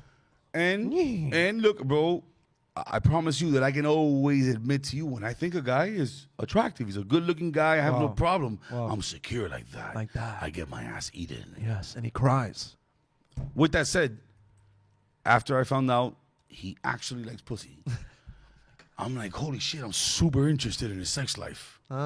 Because I want to know what the pussy game is. Right. For a 21-year-old fucking dick slanging joke fucking making savage like you, I bro. have such a good answer for this. I think the only reason, one of the only reasons that I think any of, that my sexual life or my girl life goes well is because I don't talk about it. What a beta answer. Yeah. Hey, look, Brian Valencia has the best fucking comment for you. Give him a shot of Zima. Yeah, no. You're such a bitch. Too young to know the No, joke. hey, look, you're not gonna cut it off like that because you're soft. you're gonna talk about something. I mean, so what? yeah, look, it doesn't mean you have to kiss and tell. No, yeah, no, I You don't have to understand, talk I about, understand. but I would never ask you to like put out a girl. You fuck. No, I It's know, like- I know. It's not that. Yeah.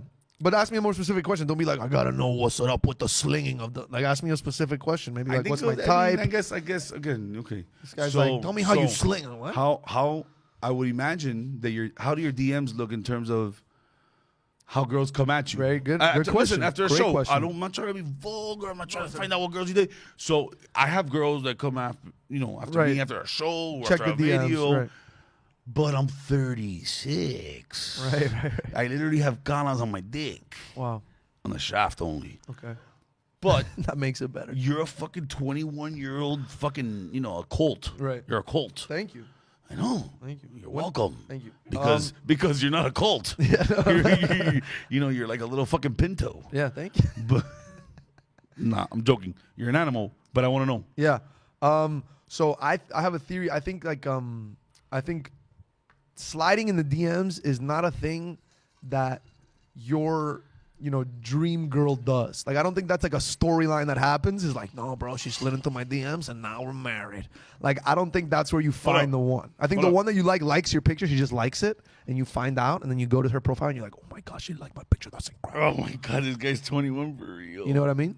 If anything. She doesn't slide. It's not that she slides in your DMs. No, that doesn't happen. The girl that you love is she's not thirsty enough. She only likes one picture, and you're like, oh shit. Because think about it. If you really think about it, the girls that are like that drive you crazy, they're not texting you every day, DMing you, going off on you. The one that drives those you are driving you crazy too. No, the one that drives you crazy for real is the one that liked your picture once, and she hasn't liked another one since.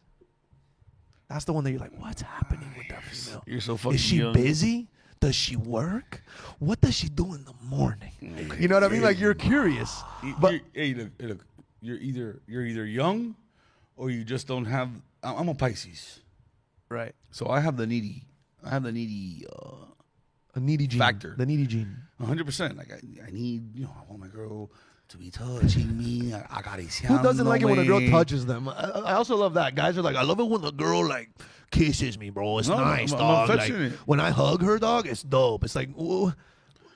I'm No, affectionate. bro. I like my girl to sit on the other side of the room, bro. That's what I like. I like it when a girl's. I like when I walk in. That's not me. I'm fucking bro. You like to be touchy, but who doesn't? Where's the?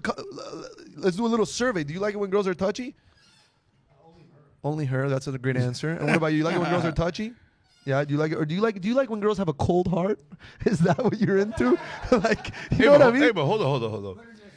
Number one, you asked a room full of Hispanics. Yeah, true. No, and number two, I also asked 3 man buns. Number two, and yeah, that's number 2. And number 3, I only associate with people who are cariño. cariñoso. Okay. You keep everybody, even the podcast staff is like, oh, Yeah, it's they're so all good to see you cariñoso. today, It's bro. part of the Yo te application. quiero, bro. It's part of the application. I love it. I Are you love it. cariñoso? I love it. I love it. You get what I'm saying? That was an interesting thing for me early on. Like one of my first girlfriends. This is something I can tell you about. The girls. One of the first girlfriends I ever had. She said to me, she goes, "I'm not very touchy," and then I was like, "Oh, so you don't like me?" You know what I mean? Like, Oh, she said that to you? right? Like some girls say Okay, that. so you're not some fucking girls say affectionate. that. Some girls say that. Bro, I'm the guy. Bro, you lay on I'm me. Yo te voy a affectionate, but pasar me la too. mano. Bro, tequila and ginger beer. In ginger beer. That's inside, a little inside baseball. That's what's in the And cup. only water.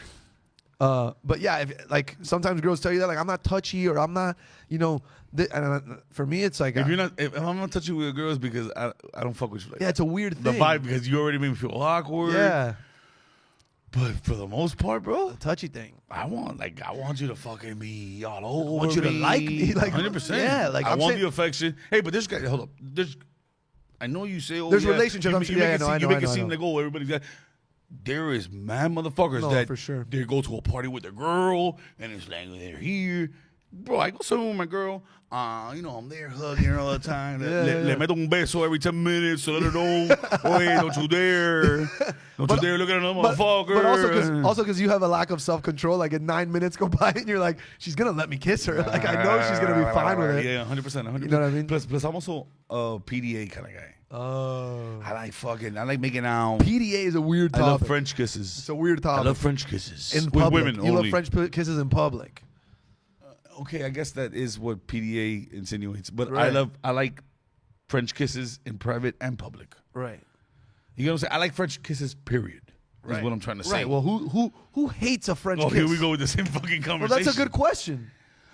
I've come across girls that don't like French kissing. Which, by the way, I've It gotten just- to the root of. No, I've gotten to If the you root know of. French kiss, that's just ASMR at that. But that's just Hey, it's just ASMR.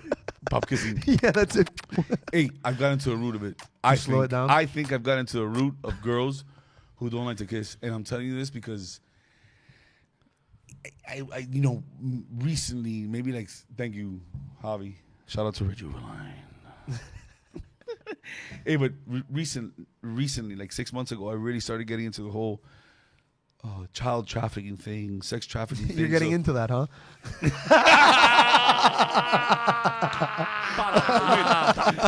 Hey, lock me up. Lock me up. Oh man. So I got into. You're studying I went it. into a wormhole in Got it. terms of Yeah. There's understanding. a lot of videos and shit about that. It's fucking pathetic. But I start hearing about all this shit, and I start thinking, Jesus. Oh, where are we going with this? Oh, girls that don't like to kiss. Girls that don't like to Okay, kiss. my bad. So, hey, what's up, bro? I had to take all your tequila shots. Yeah, dickhead. bro. I know, but you. So listen, you- I've had girls that they go to kiss you and they're like, and you go to kiss them and it's only lips, and, Right. and you go to stick the tongue, and they go, and they close their mouth, and you're like, but why? And then so at But first, why? it just so happened that after reading into the whole, because the sex trafficking and all that bullshit, it leads you into this whole dark chapter of child molestation. Yeah. And after the first girl that denied me, not denied me, but had a lack of tongue, like it grossed her out to use tongue. Right. She'll pop kiss you. Right. And, But and to be clear, this is a girl that already likes you. This isn't like your Of first time. Like you already, course, you're of course, of because some course. girls, on the first date, they're like, I don't like to kiss, and it's just a way to get out of it. You know what I mean? and I would never force you're a girl talk- to yeah, kiss. right, Like, right. the only way a kiss is happening is if it's mutual. Of course. And I will try it, but if the girl's and it's happened, Right. she's not about it, You're I'm out, done yeah, with it. yeah. But I'm That's talking that's about a pride thing. You never want to go 100%. after the thing that doesn't like you. It's like 100%. you feel weird. But I'm referring to the situation where you go kiss her, and she's cool with the kissing, and she's down with it. But then when you go from pop kissing to trying to shove your It's tongue too in her much. mouth, It's too much. it's and bro, And you've met like grown women that are like that. grown Yeah. women. This is in the last couple years, and Right. again, like I said, Yeah. the whole child. I went into that whole little wormhole. Okay. What's your conclusion? So after having done The research. whatever research, the next girl that did that to me, And again, they're cool with pop kissing, but a little bit of tongue. They're like, ugh.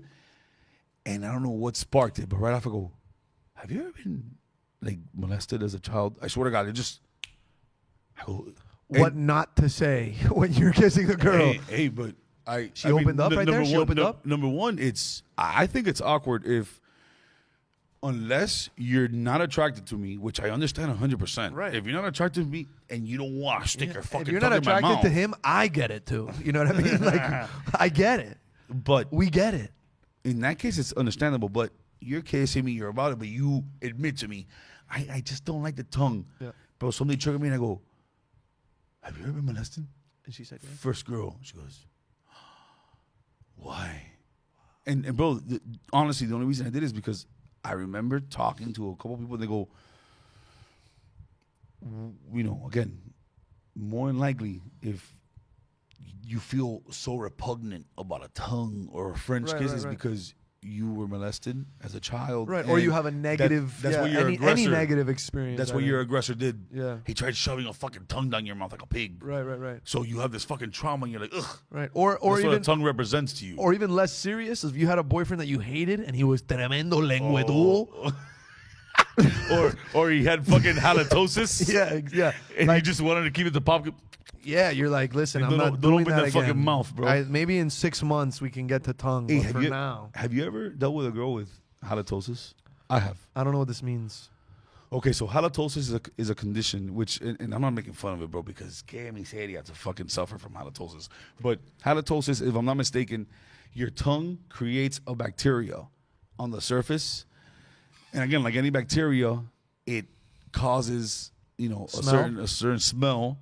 So, you know, you naturally produce this bacteria on top of it. Do you know if I'm right, Odette? Because I look to you because you're the only person with an actual fucking a formal degree here. I think if me and Caballo have any science questions, we should try to figure it out among ourselves. I don't think that Odette this is like Odette is smarter than all of us. This is who? Odette is smarter than all of Oh, us. Odette. Oh, okay. I didn't know you were asking her. I thought you were asking one of the guys.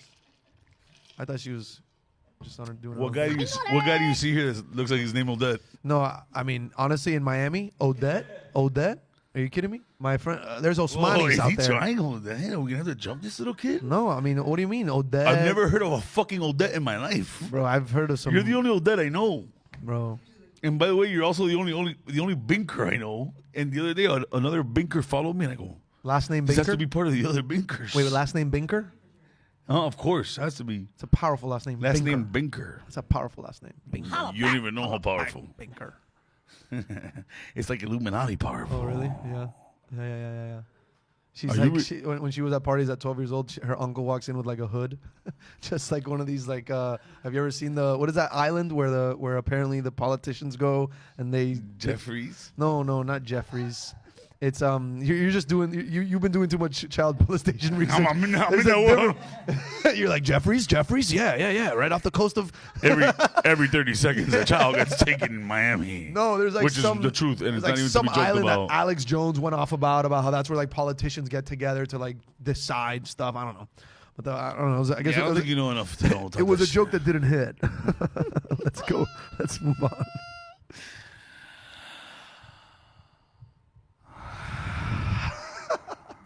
We used to do that in school in Belen. We used to. When you say that, you mean dick sucking or breathing in and out? No, we used to look at each. I would look at a kid across the school, across the room, and my teacher would be talking. And I would look at him and I would go like this, and then he would go. Wait, like this? Yeah, like this. Or And then no, just like this, and then we would go. And the teacher's like, please don't, and we're like, like we would do that as a group in class. Hey, can you imagine how annoying this fucking cocksucker was in a class of fucking? Because by the way, one thing I didn't cover is that when I was in high school, I was cool as shit with the Columbus guys. Yeah, I had a bunch of boys over there. But the thing is, and another thing that we haven't touched on is that a lot of these all boys schools, they have sister schools. So even though sister is the last thing those girls are to us. Okay, this is not my sister's school at all. These are like, I mean, they eventually now, when you get older and you graduate, they become sisters. But at that time, you're like, sister school. That just means they get to come to our dances. Like, sister school is literally, this is what's crazy about Belen is that they control so much. It's like they literally invite like the girls. Like, but your high school controls what girls you hang out with for the first time. Hold on. Yes, that's how it comes off. That's how it comes off to the person who's there. But these people aren't stupid, and they know that you guys need to socialize with women, Right. and that's what the fucking essence of a sister school is. Of course, yeah. These people are here, kept being educated amongst themselves. So obviously, you have a sister school where all these people get to fucking come and interact, Right. and then you get to, jerk off on. No, you get to kiss with tongue sometimes. Kiss with you know little what I mean? tongues and Yeah, stuff. dude. You go to the kickoff dance, and then you meet the love of your life, and you kiss her on the dance floor, and then your friends think you're cool for a couple weeks. It's the best. Like, it's the best.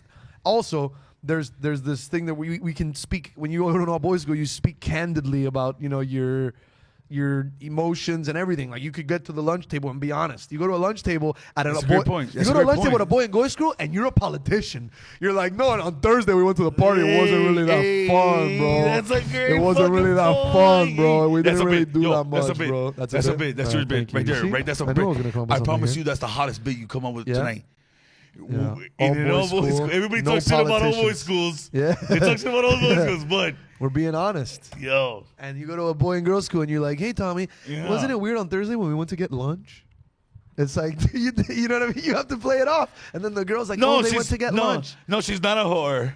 Yeah, exactly. No. Yeah, your boy says something demeaning about a girl. You're like, don't say that. Don't say that. I would never. I would you never don't French say her. that. Yeah. I would never French her. Yeah, for us, we would learn it the hard way. You know what I mean? Those kids just would go to the parties and they didn't know how to turn it off. That's the thing. Is there's kids that go to the parties and they don't know how to turn off the all boys school. So you're at a party and you're talking to a couple girls and your boy comes up and he's like, dude, I just pooped in the bushes and it was awesome. And you're there talking to you're talking to 3 girls, bro. This guy's like, dude, let's go to sleep on the lawn, bro. Let's do it. It's gonna be awesome. Hey, Marcello. Gotta turn it off. Marcello, look. So in my last show, and I'm telling you this because it's from the heart, and everybody's told me this, but more importantly, my girl, she goes, "Yo, that kid, bro, his fucking facial expressions. Yeah. I can't control it. I want you, bro. Get in. And again, this motherfucker did stand up. Again, I've only done stand up. I've only done stand up here in Miami. I have a real good crowd. These people come to hear me.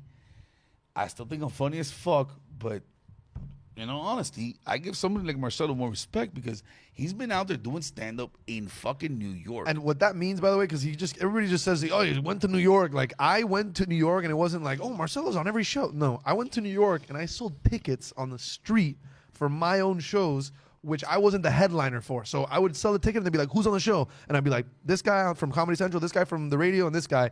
And they're like, and you? And I'm like, yeah, I'm going to do 5 minutes as well. But it's not about me. It's about them. That's why these tickets cost $20. It's because it's not me. It's them, you know? So I did that every night, 4 shows a night for a year. And then before that, I was in Cleveland in college, and I would leave school on a Thursday night or a Thursday morning. I'd skip school and go to New York on a train by myself, and I would sleep on someone's couch and go sell tickets at night. And then on Sunday or Monday, I would go back to Cleveland on a 12-hour Amtrak and then go back to school, and then at night go to a show again. So when like the stand-up thing that he's talking about, it's like it's reps. I did over 250 shows for 4 years straight from 18 to 22. So like when I talk to you or when I talk to anybody, it's weird. I have a weird confidence because I froze my ass off 4 shows a night saying, excuse me, would you like to come to a comedy show? And people just walked right by me. And then I worked my way up to weekend shows. So I was doing shows in front of 80 people on Fridays and Saturdays. And then I did that for almost a year. So I'm working my set. So then I get to Miami and I do a show with Caballo. And the set is 3 years old. I've been doing the set over and over and over and over. So when I get to that stage, I'm like, it's muscle memory. And then, I'm getting better as years goes on. So I have a great set. And it's like, anybody can say you had a great set, Marcello, but for me, it's like that doesn't even affect me because I'm just thinking about all the nights I sold tickets. What that is I better have a good set. That is all I did was respect. sell tickets, bro. That's respect. I better have one. That's respect. Holla back, holla back. Holla back. Because listen, bro, in honesty, and every fucking comedian I've had on here, every up and coming comedian that you talk to, obviously the first question is, how do I get into it? How do I start doing it? This and that. Yeah. there was no rawer, pure form of getting into it than the way you did. Yeah. Also, by the way, I also want it to be documented because then it comes out later and then you find out my parents. he's trying to cut. I'm going to cover my ass a little bit. My cancel parents, culture shit. My Fuck you, Billy parents, Corbin. my parents funded my dream until September. I'm 23 years old. September is when I got at 23 years old. September is when I got cut off. Is when my parents didn't give me anything. When I went to New York, my parents were paying for my rent. When I went to, and then I was making cash for tickets for food and stuff. But like my parents supported me. I put in all the work, but I had financial support. Listen, that's cool. Cool story. Shout out to but my mom. give us a better idea because I want to know. Yeah. Because listen, I love this fucking story, but the funnier part about it that's emotional for you. Yeah, it is. That's emotional. The better part of that story is, again, like I told y'all earlier, this motherfucker was an athlete, left to college to play like legit soccer, legit the D3. soccer. Fuck yeah, D3 he sucked, but the needless to say, the program recruited him to go there to play soccer. Yeah. Within that fucking year of playing for this team, he goes out, does stand up. My first off season in December. My first off season is in December. But more instead of just break, because I want you to break down the story. Yeah. Because I'm gonna go take a piss while you do this. Okay. But I want you to touch on your father reacted to it. Yeah. Don't bore us Okay. with your coach. Yeah. Tell us what your fucking coach said because that was amazing at first. Yeah, no. But then go into the dynamic with your father and your Okay. mother because that shit had me fucking rolling. This is great. I feel like I'm an actor. And this is the And director. I'll be and back. Action. This is I mean, we all I think we could have all assumed that Caballo had a weak bladder just from his personality. Aside from that, yeah. Well, this is cool for any kid for any kid that is thinking about being funny and it's not your parents don't think it's cool. My dad, my hero. I wear my watch on my right hand because of my dad. This shirt. If you think I decided on this shirt, you're out of your mind. My dad passed the idea of this shirt down to me for years. So I always wanted to be like him. And then I quit. I don't quit soccer yet. I'm playing soccer. My first off season, January 26th. I tell my friend, I'm going to go try stand-up. I go to some club in Akron, Ohio, and I do it, and I can't stop doing it. So I find out I have to make a decision. So I'm leaving practice to go do comedy. I'm tired as hell at practice, so I have to quit. So if I'm going to do stand-up. So I call my mom, and I go, Mom, I'd like to do stand-up. I think I'm going to be good at it. And my mom, I've been annoying her for years, so she's like, yes, do it. Finally, you don't tell me your jokes. You go tell somebody else because I don't like to hear them. I have work to do, and you call me with stupid ideas. So my mom was all in. She was like, follow your dream, do it. I was like, okay, great. And then I call my dad, and I'm like, hey, man, I've been doing stand-up a lot, and I'm getting so many shows that I can't play soccer at the same time. So I'm thinking about quitting to pursue comedy. I love comedy. And I'm pretty sure he hung up the first time. And then the second time, he goes, my dad goes, I'm watching a soccer game right now, and you're better than these guys. So if you quit, Is he saying it properly? if you quit, you're stupid. You're a stupid man. My dad can't express himself well in English. Are you doing the Dominican accent? Because No, it didn't sound like the Dominican accent. No, that was him. I tried to translate it, but I guess I can do the Dominican accent. There's a lot of Do Latin the people. Dominican accent, guy. Do I have to really be here to fucking? Yeah, you do. This is your show, bro. What do you mean? You left me here. Who does that? Guy, but you got timid. Anyway. You got timid? Who does that? Do the character. Do the Yeah, no, Dominican my dad- character. ¿No es verdad que tú vas a dejar de jugar fútbol por esta mierda, loco? ¿No es verdad? That's the Dominican. He's just saying it's not Listen, true. you He's like, haven't been it's talking- not true that you're going to start to play. ¿No es verdad que tú vas a dejar el fútbol por esa mierda? My He hasn't dad, been talking like this. He's been talking in that fucking. in my little English, hello. Yo, that fucking audiobook has fucking. Audiobook ass voice. Yo, Yeah, my hit dad, him with the Dominican. Dog. This guy's Dominican. Yo, my dad called comedy esa mierda until like last week. Like I think last week is when I gave my dad an only in date hat. when I gave my dad some merch, now when I get to a place like, you know this guy, he's very funny, this guy. Hold on. Like, that's my dad now when I get to a mechanic. Today I went to change my tires with my dad. And oh my God, bro. My dad shows up to pay because I'm broke. And he gets there and he goes to the guy in the thing. And I have been hanging out there. I had been hanging out there. My dad picks me up. We go to lunch and then we go back to get the car. And my dad goes, like, after we're paying, my dad realizes nobody has said anything to me. And he goes, no, but do you know this guy? To the guys at the tire place. He's from Only in Day, bro. Look at the mask. Only in Day. Él es el tigre de Only in Day. Este es el tigre de Only in Day. Este loco. El que hace de que this weekend, este es el huevón que hace esta vaina. Este le mete el this weekend en Miami. Este es ese. And so the guys at the place were like, oh, I know Only in Day. That's when, like, all right, hey, listen, hold up. I want to get to that because we never talked about that. I got the first, like the prequel of your relationship with your parents. And again, another thing I loved about this guy is that my parents are super divorced. Yeah, but hold up, and I don't want to try you, That's but what you I'm gonna like say about how me, bro. I heard it. He kind of has like a douchebaggy father, right? Yeah. And then his mother, he has a tight ass relationship with his mom, which is exactly how it was for me. Yeah. And she's that's a how I savage. knew I liked him even more. You know, not only was he funny, he was also not gay. Not that I don't like gay people, but I didn't think he was gonna come and try to fuck me. You know, honestly, because that was the problem at first. I'm like, bro, I don't want him to always try to be hitting on me. What arrogance that even if I was gay, you'd be my type. What arrogance? Oh, please. I've seen how What do you think, bro? I've seen how you laugh at my comedy. What do you mean? You have a broccoli on your head, bro. It's not my type, dog. Even Come is it on top of all that? If anything, the man would have to be more feminine than me, which is not easy to do. I'll broke back mountain you so quick, Doug.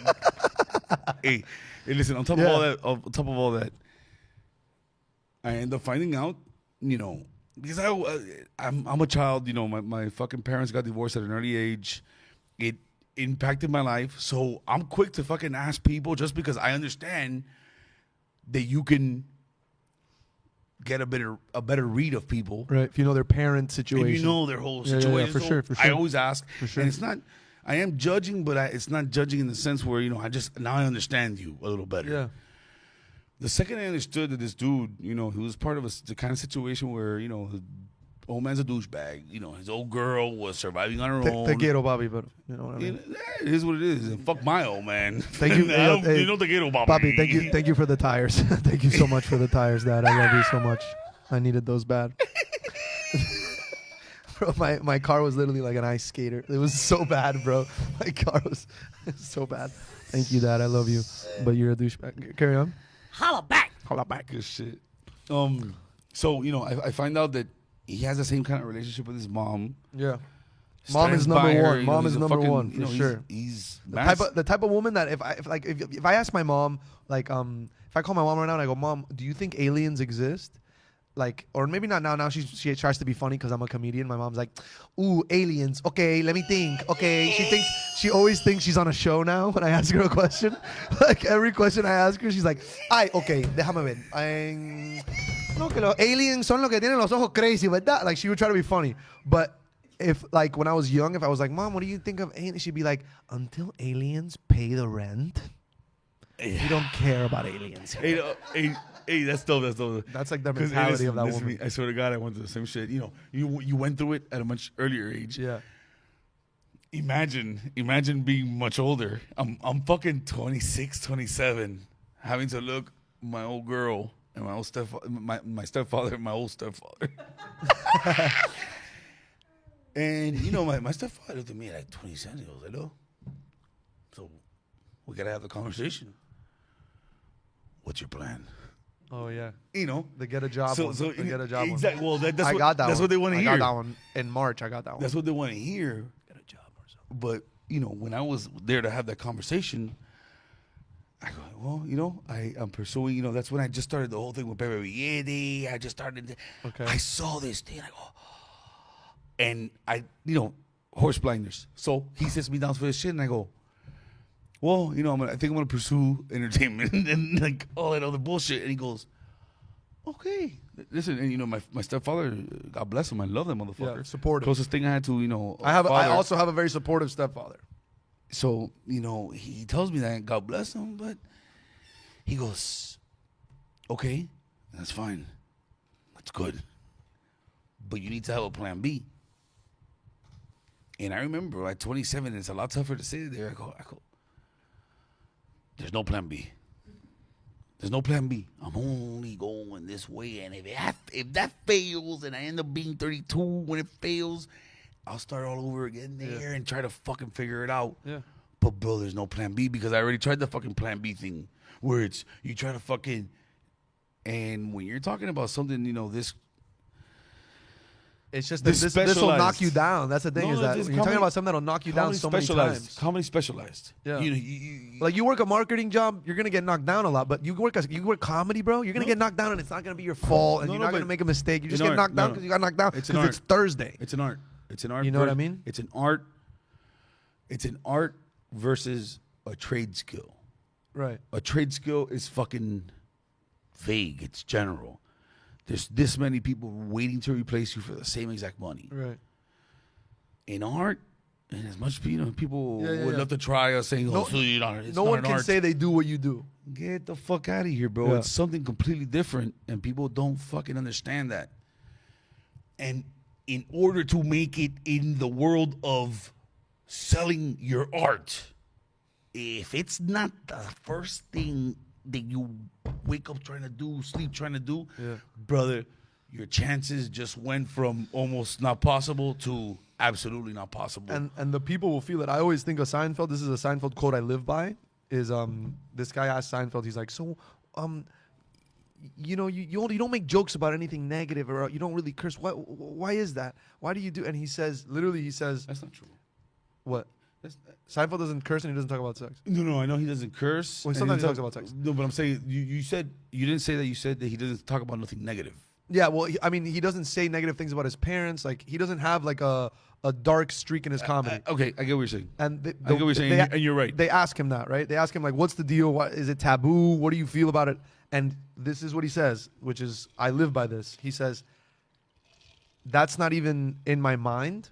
What you're saying right now. What it is I speak from an honest feeling about something. So if I don't truly believe it, I'm not that good of an actor that I can lie to these people. And I also can't assume that they're going to buy it. So if I have to say something that isn't who I am, it's going to come off wrong. It's just, and if I don't love it, if I don't really care about the shampoo bottle in my, house, it's not going to come out right. Okay, so you're absolutely right. It's just the idea is that you have to care about whatever you're saying. And by the way, so what I meant when you said the whole negative thing. Yeah, he doesn't curse it absolutely. But his philosophy on cursing is crazy too. He says that he says that cursing in comedy. He says cursing. I have the quote. He goes, "Cursing is one of the most used shortcuts in comedy." It's a gimmick. He says he goes using profanity in your comedy is like cutting through the infield in a race.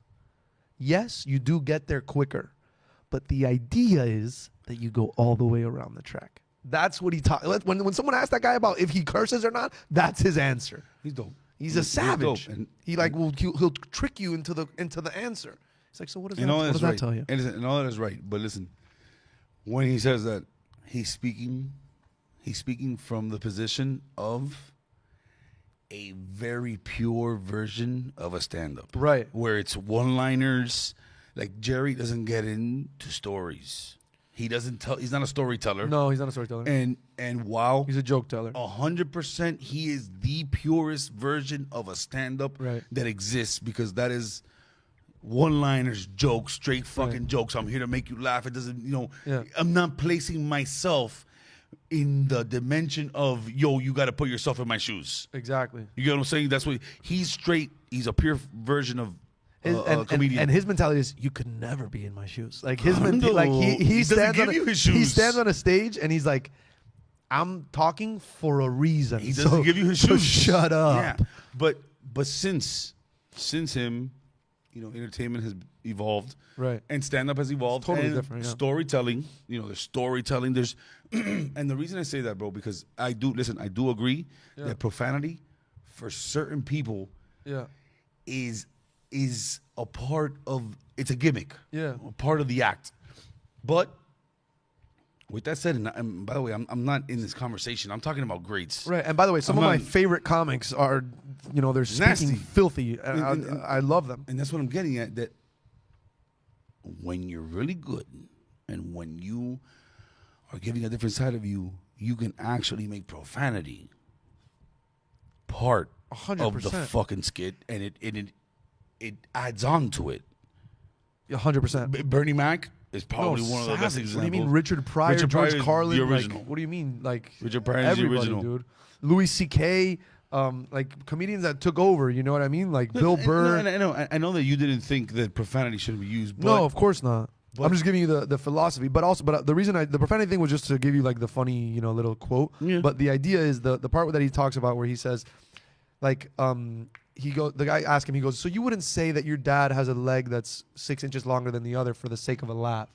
And he goes, well, I wouldn't do it because, he goes, even if the joke got a big laugh, you would stop doing it. And he goes, well, it's not about that. It's about the truth. So I speak from an honest feeling about things. And I think that the same way that Jerry Seinfeld does it without any cursing, Bill Burr does it with whatever words he needs to say. But I think that both of those people, the reason they're so good is because they speak from an honest enthusiasm about things. And they're not going out there like a newscaster talking about, let me make sure that these people know what I'm talking about. They're like, no, I have a genuine enthusiasm for this. And I want to jump off the comedy. I'm going to get to something else. But, Yeah. But to finish that off, I think that's what all art and Facts. creation is. Fact. You should not have to live Tell up them- to tell what the you people, say. right. You should not have to live up to what you say. I'm here creating and entertaining. Now, if I come out and specify, this is a PSA, this is something that I feel, this is something that is my opinion. But if I'm here as an entertainer, Yeah, you should not be held to anything. You should be allowed to express for sure. however the fuck you feel. Yeah, but I'm saying like enthusiasm to talk about it. Like you have to, like, whatever thought that you're talking about, you need to be enthusiastic Believe in about it. it, or it's not going Believe to in work. it. Believe in it. You have to believe in it, or It's not not going an to work. act. It's And not that's an not act. coming from me or from Kawhi. It's coming from Seinfeld and The most successful yeah, motherfuckers it's in the like- game, bro. Yeah, so that's why I listen to. Hey, shifting off of it, but not really. Yeah, You're so young in this shit. yeah, I think, and by the way, we haven't talked about it because I didn't want to make it. I didn't want to make this about that. right. But I do want to plug them in, and I do want to fucking point it out that if you haven't seen them, Marcello can be seen just about every day on Only in Dade. Not every day, definitely not. But Well, once when a is it week. that your Once a week, I skits do drop? a recap. Okay. Yeah, and then we'll see what stuff comes up. He has, by far, the funniest skit on Only in Dade. By far, if you go to this motherfucker's page, you'll see exactly what he does. Yeah, He's the first one to bring that style of video comedy to Miami. for sure, I think so. Yeah. And you even tried to, what I love about you is you tried to put me up on game, like, yo, you gotta edit your shit like this. Yeah. I fuck with it. What's your How did that fucking, happen? Well, no, not only how, if you want to explain that, but Yeah. I want you to explain to everybody what your plans are the next couple of years, like, Okay. because as far as everybody knows right now, you're a comedian Right. that's young as fuck. Right. Maybe they know you from Only in Day, but Yeah. tell them what the fuck you gonna do. Like, what are your plans? So I think, first of all, like, everybody wants to get back outside, right? So ideally, like, I want to be back on stage as much as possible. I was going on stage almost every night, and then it just stopped. When? And there's, Before quarantine? yeah. So Where? in New York, like, Oh, and- you were still up there? yeah. So in March, You came down here because of quarantine? bro, when I've never said this on a podcast. When the quarantine hit, I was in Chicago never asked you on a this. tour, like on my own little tour. Get the I fuck- had cash. On Okay, a, your rolled own up. tour. When Yeah. you say a tour, what do you mean? Like Your own tour, I like booked you- 6 shows in Chicago. For yourself? Yeah, 6 different Little venues gangster. for myself. Got in a Did train. you email them? Yes, bro. I Like emailed if you were them a mad in nigga, advance, motherfucker? bro. Mad in No, advance. but you emailed them like you were someone else. No. For Your own 2 of them. management For 2 team? of them, yeah. For 2 of them, I did, yeah. But for the other ones, it was like friend of a friend hooked how me you up do with it. a spot, Yeah. and then, bro, on my first show there, I'm about to go on stage, and the host goes, "All right, everybody, relax. No, like you tried to fucking... Just so everybody knows, you tried to buffer? the NBA season has been canceled." Oh, I thought that was going a different. No. I thought this is going a Right completely different before I way. get on stage, the NBA He announces this. canceled, and Yo, everybody's but like, who did this? Who did this? Who did this? "This is at the Laugh Factory in Chicago." But this is the host. I mean, everybody's checking their phone during the show, so the host has to address it. Everybody's feeling this Get the feeling. fuck out of here. Carlos, Yes. My bad. Turn the AC just a little this way so it's not hitting the mic. So the host has to say something. Everybody's checking their phone. He goes, "All right, guys. So yeah, the NBA season is canceled. It's very serious. It's Is 100 that- of us is stuck in that- a room. is that all right? We're probably gonna get COVID, but whatever. Like it's bad, bro. It's 120 people in a tight room in Chicago, and they just canceled the NBA season because there's a serious virus. And then right before I get on stage, bing bong." Tom Hanks has the virus. Before I get on stage, this guy has to tell the people also that Tom Hanks has the virus. So right before I get on stage, the NBA season gets canceled and Tom Hanks gets the virus. And then I go on stage. Shit. I have a fine set.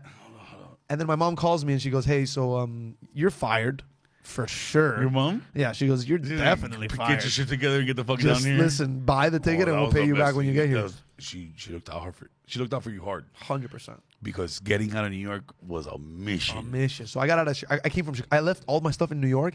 I never went back to New York. Yeah. My apartment was put into a box and sent to my house. I've done that. That's such a good feeling. I didn't do it though. The guy did it.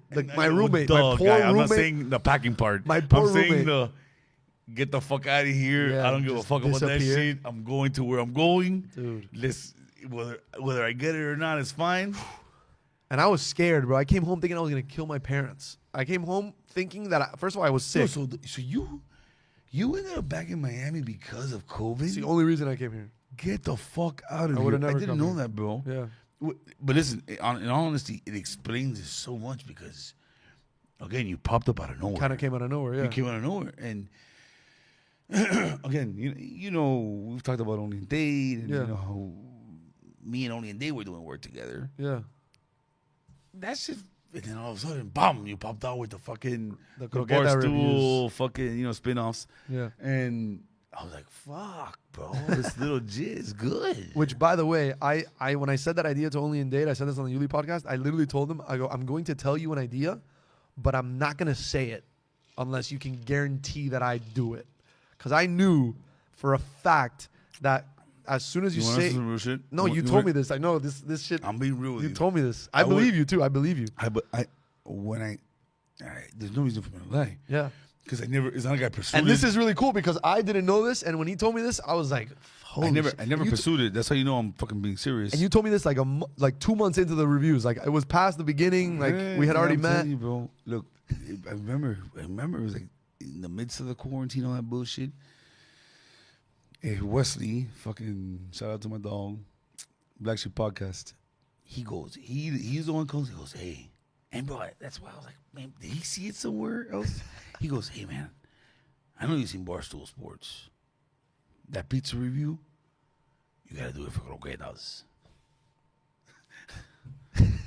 Yeah. What a great idea. Bro, that's everybody's reaction. Hey, but I swear to God, but listen, this is the thing though. Awesome, of course, it's a great idea. It tells me that. I tell him, we're gonna do it on Tuesday. Right? The next day, this fucking young little cocksucker Holy shit. comes out with a croqueta review. And bro, I'm already cool with the fucking with the surprises on social media. I go. Feeling, bro. Have you seen Only in Date today? I call this guy. I go, have you seen Only in Date? Because by the way, I'm paranoid as fuck, bro. Like I'm so like, the first thing I do is I go, did you tell these motherfuckers? Did you share the idea? And he goes, what are you talking about? I go, yo, B, like unless you were talking to these people last night, like a duck, and then you pretended like it was your idea. This shit was just tremendo coincidencia. Bro, crazy. And the next day you dropped the fucking. I was like, hey, and honestly, And to give you- it served well because And to give you that's a what better- made me go, who is this motherfucker? And that's what made me actually check you out because I wasn't gonna hate on you if you were dope. And to give you a better feeling about it, you were killing it here. You had your studio. You were in your studio when the guy gave you that idea, right? You're in your own studio that you own. That you know. I'm you- like, we're gonna do your- it Tuesday. Your life is. You're in the world. I came up with that idea after selling insurance I sold insurance from June 8th to September something. I was selling insurance, but not. I wasn't selling insurance. I was selling delivery medications. I was calling old people all across the country and being like, "Hi, would you like to get your medications delivered? We can make it happen for free if you have good insurance." I was doing that every day. Well, listen, I appreciate that, and I like that whole fucking stroking one- your humble stick. But I sold insurance for 7 years. Also, at night, I'm tripping out. The night before the fucking meeting with Only in Dade, my friend, I go, Gio, I'm coming over. We gotta figure something out. I have a meeting with Only in Dade tomorrow, bro. I have to come in with mad ideas. I gotta come in with 135 ideas, or they're not gonna hire me, and I'm gonna sell insurance for the rest of my life.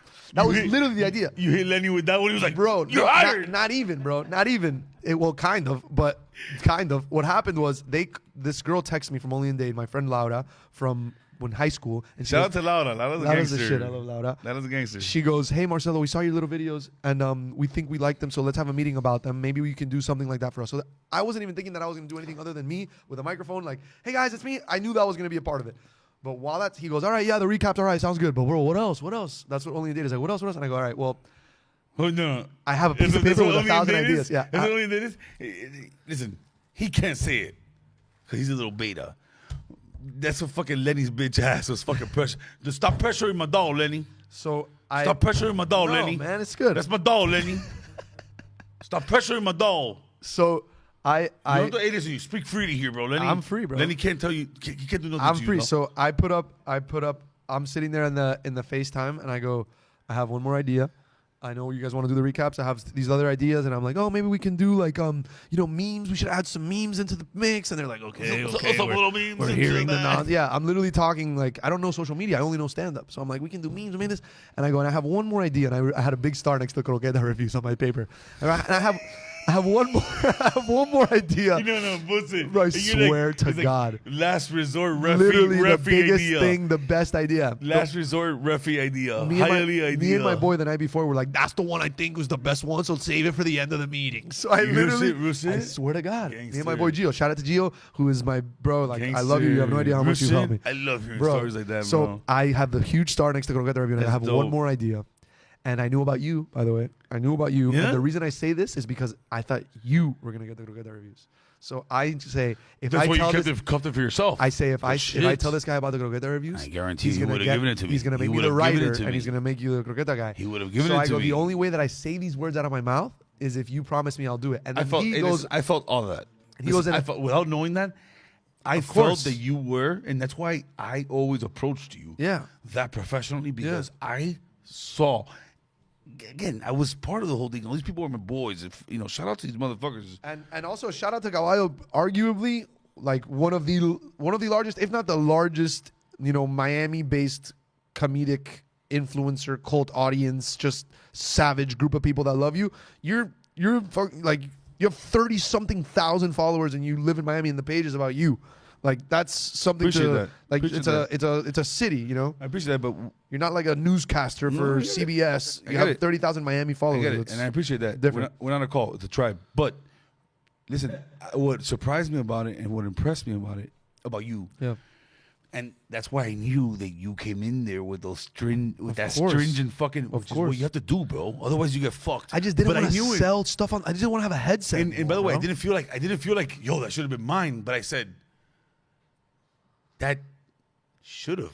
Yeah, it more yeah. than likely would have. And just And, like you said, honestly, it could have even made more sense for you. I'm a kid. I don't have a following. I had 3,000 followers. Hey, but And I just listen, said, I have to do it. I'm So a this guy's gorilla. like, let me give him a chance. And I edit the first You're a one. gorilla. And if I didn't edit the first one, fire.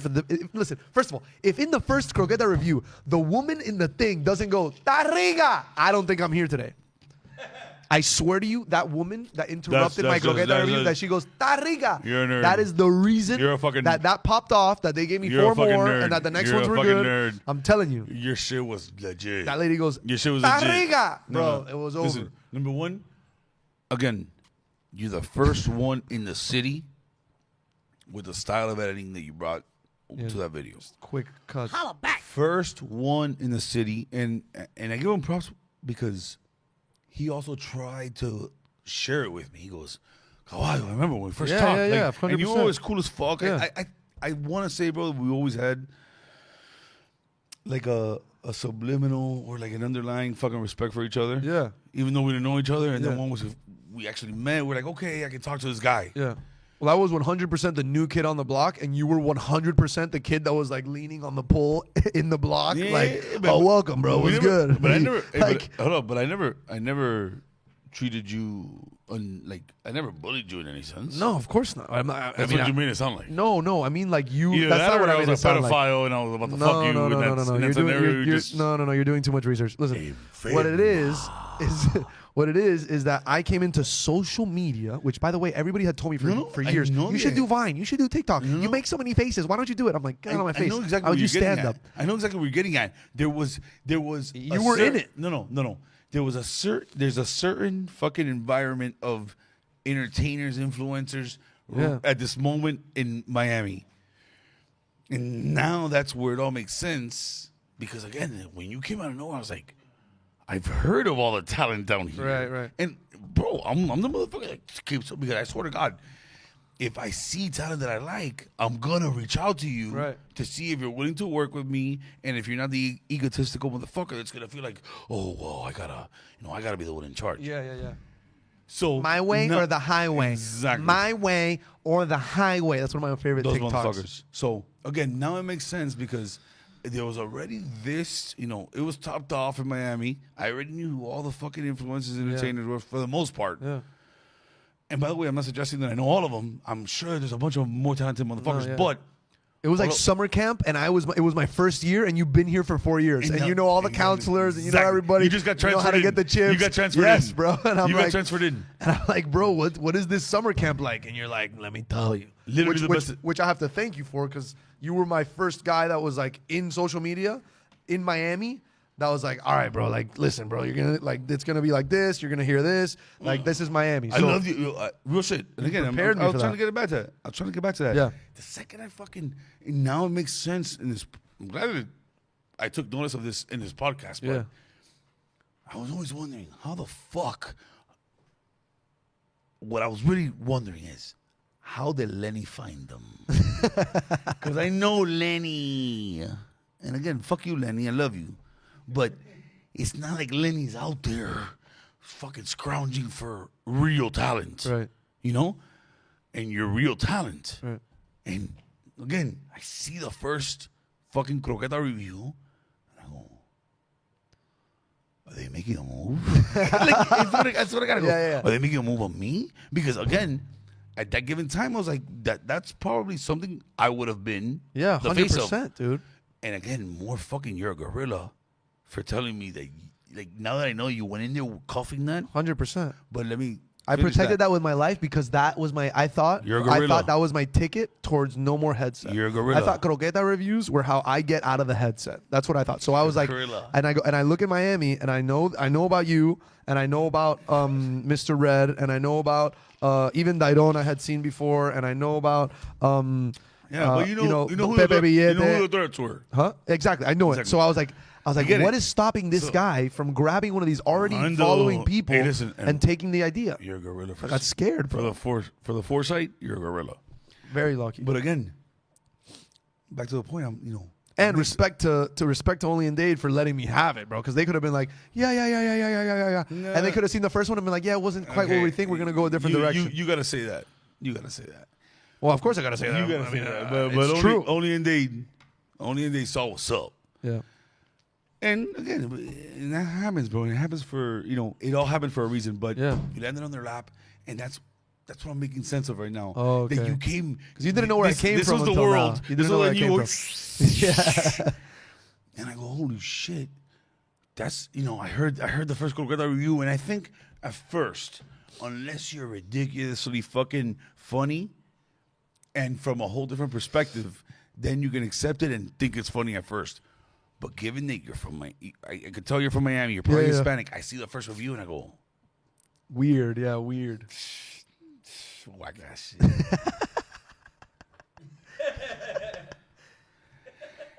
You weren't alone, by the way. And I go, nah, man, come on. And again, Right. what really made him go is like, come on, man, you really gonna be a bitch? And I know you were young. Yeah. And like, how about if the fucking jit is fucking funny? Right. Go to your page, and I'm telling you, the first review I saw, I go, Damn, cuz. Yeah. Damn, cuz. That shit was funny. And by the way, more than anything, it's in a tribute, and that's why I continue to give you props about that. And bro, Because you tried to fucking give me the knowledge. Yeah. Which, by the way, you know, it won't happen too many times. Yeah, no, of course. But you tried, and you were the first one to bring the editing style of cutting Yeah, that. yeah. Bah, bah, bah, bah, bah. No It breaths. yeah. No It's almost like breaths. you're cutting yourself off. nice. I'll say. He Oh no, he survived. Puss ass. Jesus, he survived that as well. He deserves to live. He deserves to live. Nobody killed that thing. You were the first one to bring it. Yeah. And then after we met and we were friends, you go, boy, you gotta start doing your shit. Yeah. And I was like, ah. Needless to say, the first fucking skit I saw, I go, coño. Yeah, because I was doing those little doing a thing. 1 minute videos, and those were very stand up. And so you like seeing them, you were probably like, oh, like he has rhythm, he talks, he probably writes these things. Like it's crafting. It's what you said. It's like I wasn't just messing around. I was grinding, and you appreciate that. And that's the athletic mentality too, because it's soccer. This had to become my soccer. So I'm writing at night. If like, you know, No, 100%. you're doing And the then- things that. And on top of everything, I thought you were gay. No, I thought you was Dude, gay. my mom always wanted me to be gay, bro. Like my mom watched one of those like housewives things, and the one of the ladies had a gay son, and he would hang out with all of the women, and it would always be fun. And then she would just walk into my room one day and be like, Are you serious? "So like you don't Hey, bro, listen. like you don't like that? Hey, so peep A mí this. no te gusta." Like she would do that. So peep this. My mom. My mom wanted it. And so, She was like, "It would be so fun. I could come out dressed, and you could be like, wow, mommy, you could do that." I'm like, "I don't want to do that."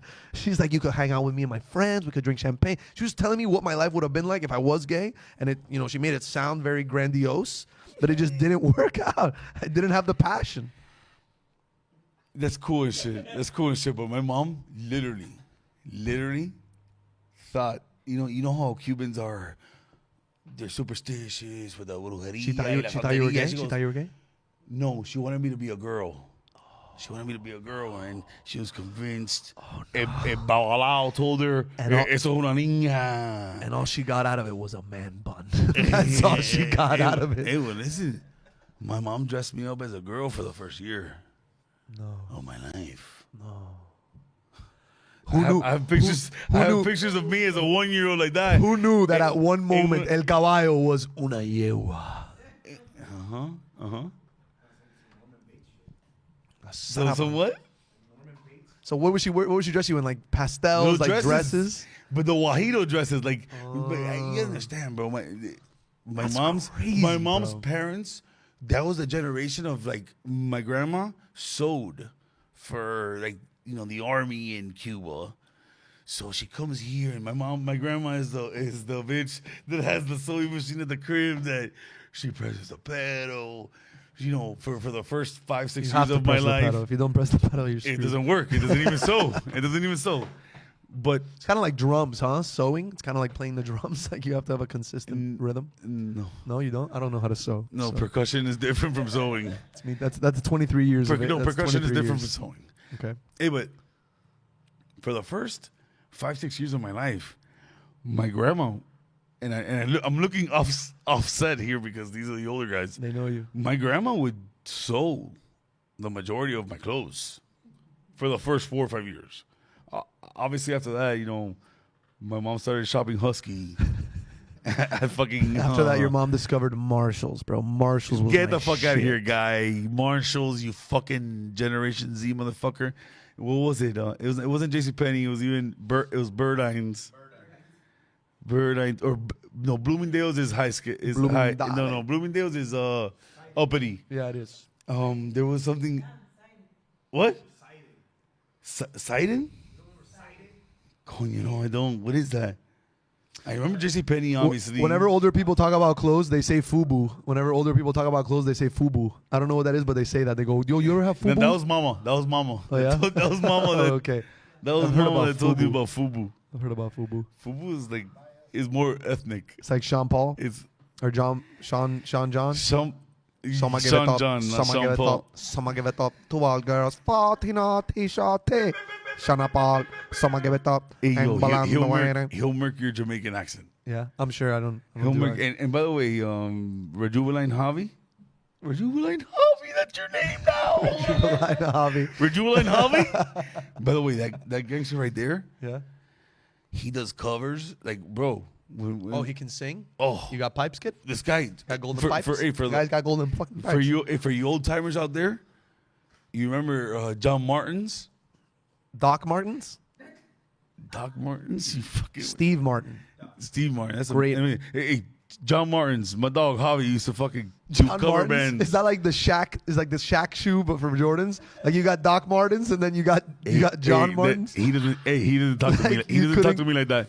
This young ass Belen attending motherfucker doesn't talk to me like that though. See, that's the thing. Some people go to school. I attended school. That's what Belen is. I attended. Did you ever skip? present? Did you ever skip? Yeah. Did you kiss boys when you skipped? Never. We would skip to surf or to go mudding. Get the fuck out of here, surf. Yeah. Surf where, guy? We go to South Beach. It's very That's small waves. All over. Hollover Inlet is great. Fucking all over, man. Hollover Inlet's great. Go, you must be nice. The to best part fucking about go to Hollover- private school. Yeah. Oh, just go, hey, let's skip and go to Hollover. I would fucking go to Lo Pinido in Key Biscayne. Do you remember Lo Pinido? I rarely skipped, Let's go to North Miami with Billy Corbett. but when I did, it was like to Let's go go surf to with Billy. do some ocean stuff. I grew up in the Dominican Republic with my dad, and it was fishing tournaments. It was like that was my. Also, you fish? Yeah. This is where you fucking regain your I wore a masculinity. fishing shirt to here What to kind of come fishing? here. Hey, hold up, real quick. What kind of fishing you do? Trolling? What do you catch? I mean, the deep sea fishing. So in the ocean, you go trolling, or you go Okay. deep dropping, What do you like the or best? you What do go you like on the top of best? a reef. I like. It depends. It's like it can. All of it can suck. Every type of fishing can be the worst day of your life. 100%. But hold up. Just like the poker. funnest day for me is when you get like 9 mahi in the fucking in the boat. That's the fun day. Okay, I was gonna go there. Like 11 So look, mahi. this is what I like Good about day. this is what I like about fishing and hunting in general. Shout out to Nick Peterson. Hunting to me is very similar to poker because at the end of the day you're gambling, right? Right. You're Gambling. You don't know. You don't know if you're gonna go out there and fucking get it. And people think you're only gambling time, but you're paying for the gas and the bait and the line and everything. There's money. There is an investment aside from the time. And hunting on the water is the most fucking bro. Needless to say, And have you ever fished mahi? Sometimes they get the hook that you spend all day waiting for the mahi, and he gets the thing. And this is what teaches you patience and teaches you to be a strong man. Is the thing will come up and he'll come out of the water and he'll go and spit the hook, bro. And like, you know how many times as a 9-year-old I'm like, oh my god, it's gonna be so fun. We're gonna kill him. We're gonna eat him. It's gonna be the best. And then the thing comes up and goes, and the hook ends up in the boat. I'm sorry. That's happened to me various times. I'm sorry. It's happened. Listen, that happens to Various. people. That happens to people who don't fucking keep the slack tight. Oh, now you're gonna talk to me My dog technically? just doesn't know how to fucking bring them in. Now you're gonna talk technical terms now. He's always. I hate it when they shake the hook. That's the most No, basic it's not that they move. shake the hook, bro. It's they come out of the water and they go, "Tuh." And if you fished enough mahi, you know that these guys somehow have the ability to somehow. What? A marlin has never spit a hook at me. Idiot. That's what the whole concept of them coming out of the water and shaking a hook is. I know, but you're just you're believing so- him. you're You act like so- he comes out without moving his neck and just- goes, You're just and he spits a fucking hook. You Yes, idiot. he does, though. Stop, you moron. no, man. You're When a the audio marlin, when a you're the marlin audio does guy it, you that bring talks. when the marlin does it, you bring the hook back Look in. at me going, he's right, he's right. 'Cause I am he right. He comes out and spits the hook. You moron. That's No, another thing. Number one, it's a difference between a school or fucking getting the bull. Because if you're fishing for fucking mahi, and if you get one little baby dolphin from a school, you can bring them and then get the rest of the school. But if you get the fucking bull, there's no little school pipe dream that you're thinking about, Mr. Audio Guy. But if you fish enough, Mr. Roast the Audio Guy, if you fish enough, anything can happen. I've seen Exactly. I've seen a bull eat twice. We're all here to gamble. I've seen a bull eat twice. That's something I'll say when I'm old and You've nobody seen a will bull eat believe me. twice? I've seen a bull eat twice. I'll say that. And by in the way, what he means by bully is a fucking male. yeah, the male, a male a bull and a fucking cow. The dolphin. woman's called the cow. But I've seen it eat Just twice. because he's fucking trolled like Listen. 3 times on a charter because he went to Belém. Oh my just God. went.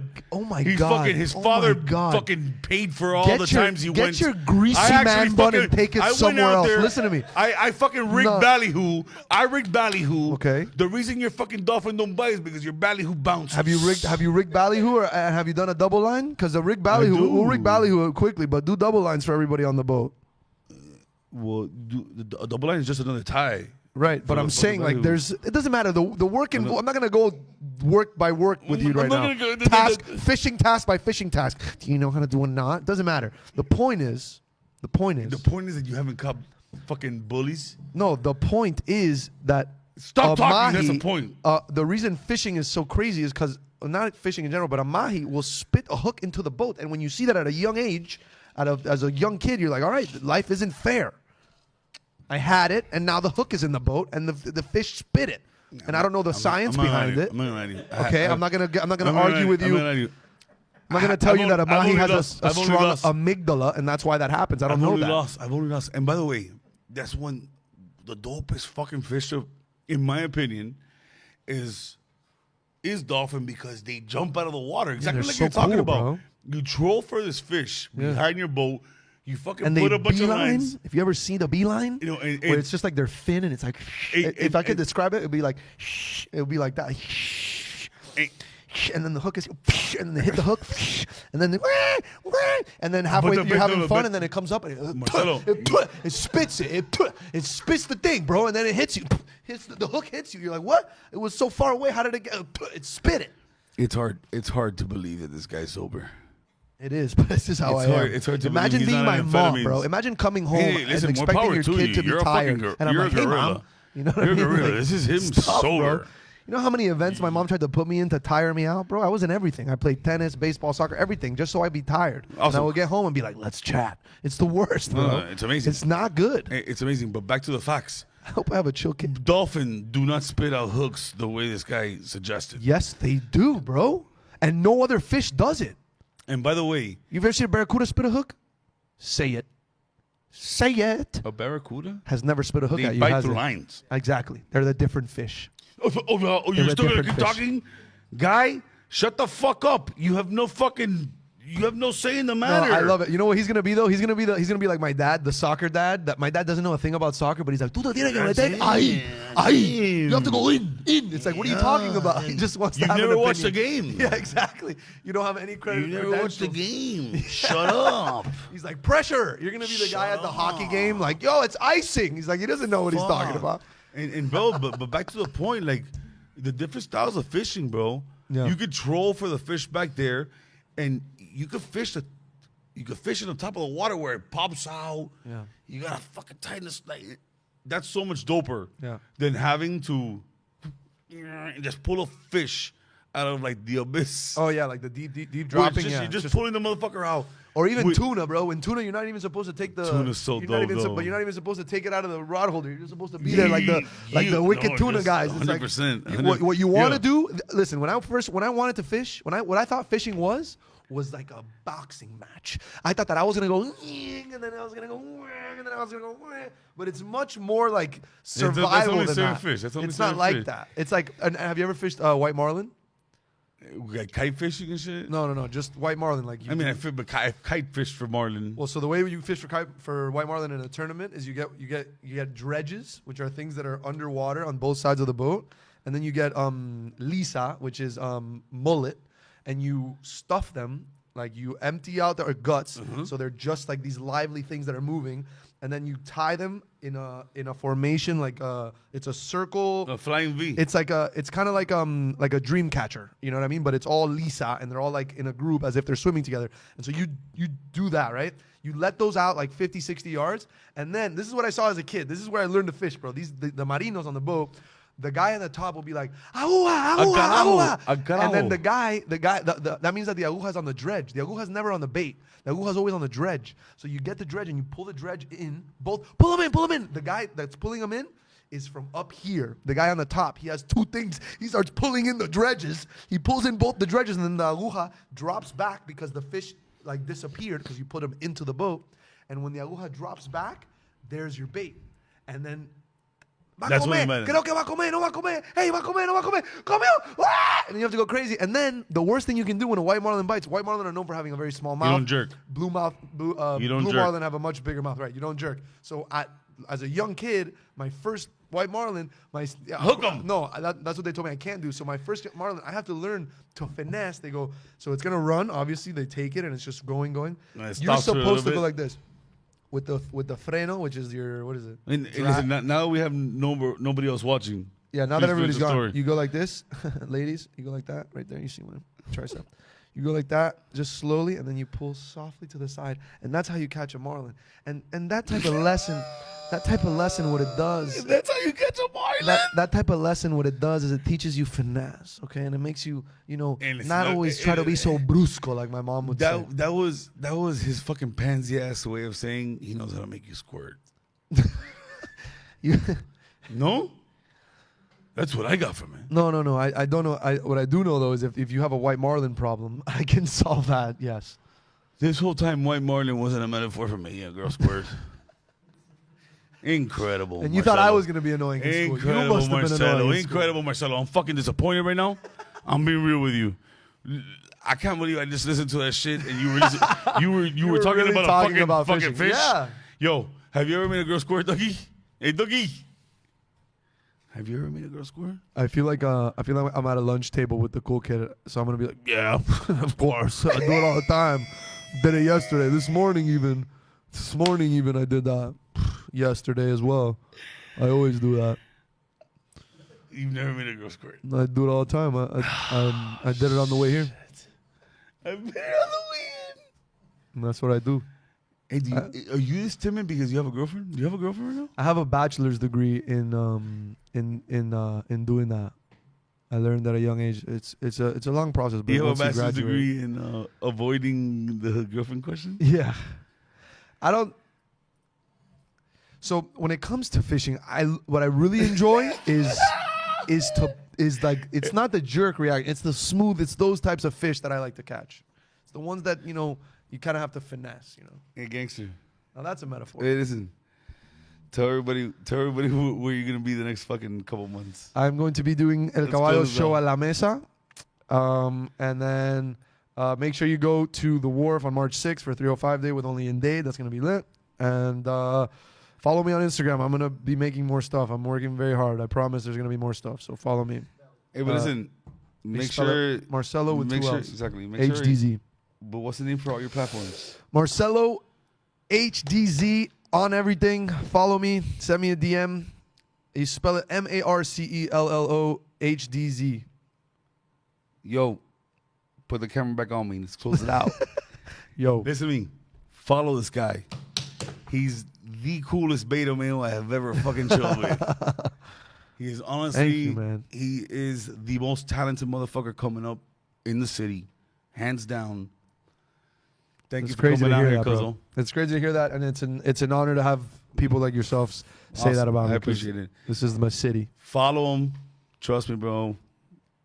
I think we're gonna hear a lot about each other in the next coming years. I agree, man. I got high hopes for us, bro. Tune in next week. Shout out to Accident Medical Group, the sponsor. They're going to be giving away the tremendo fucking Maluma tickets for all you Adceros. Next podcast, next Thursday, 8 p.m., same time. Shout out to Rejuveline, Javi. What was the nickname we gave him earlier? Rejuveline Javi. Rejuveline Javi. Holla back.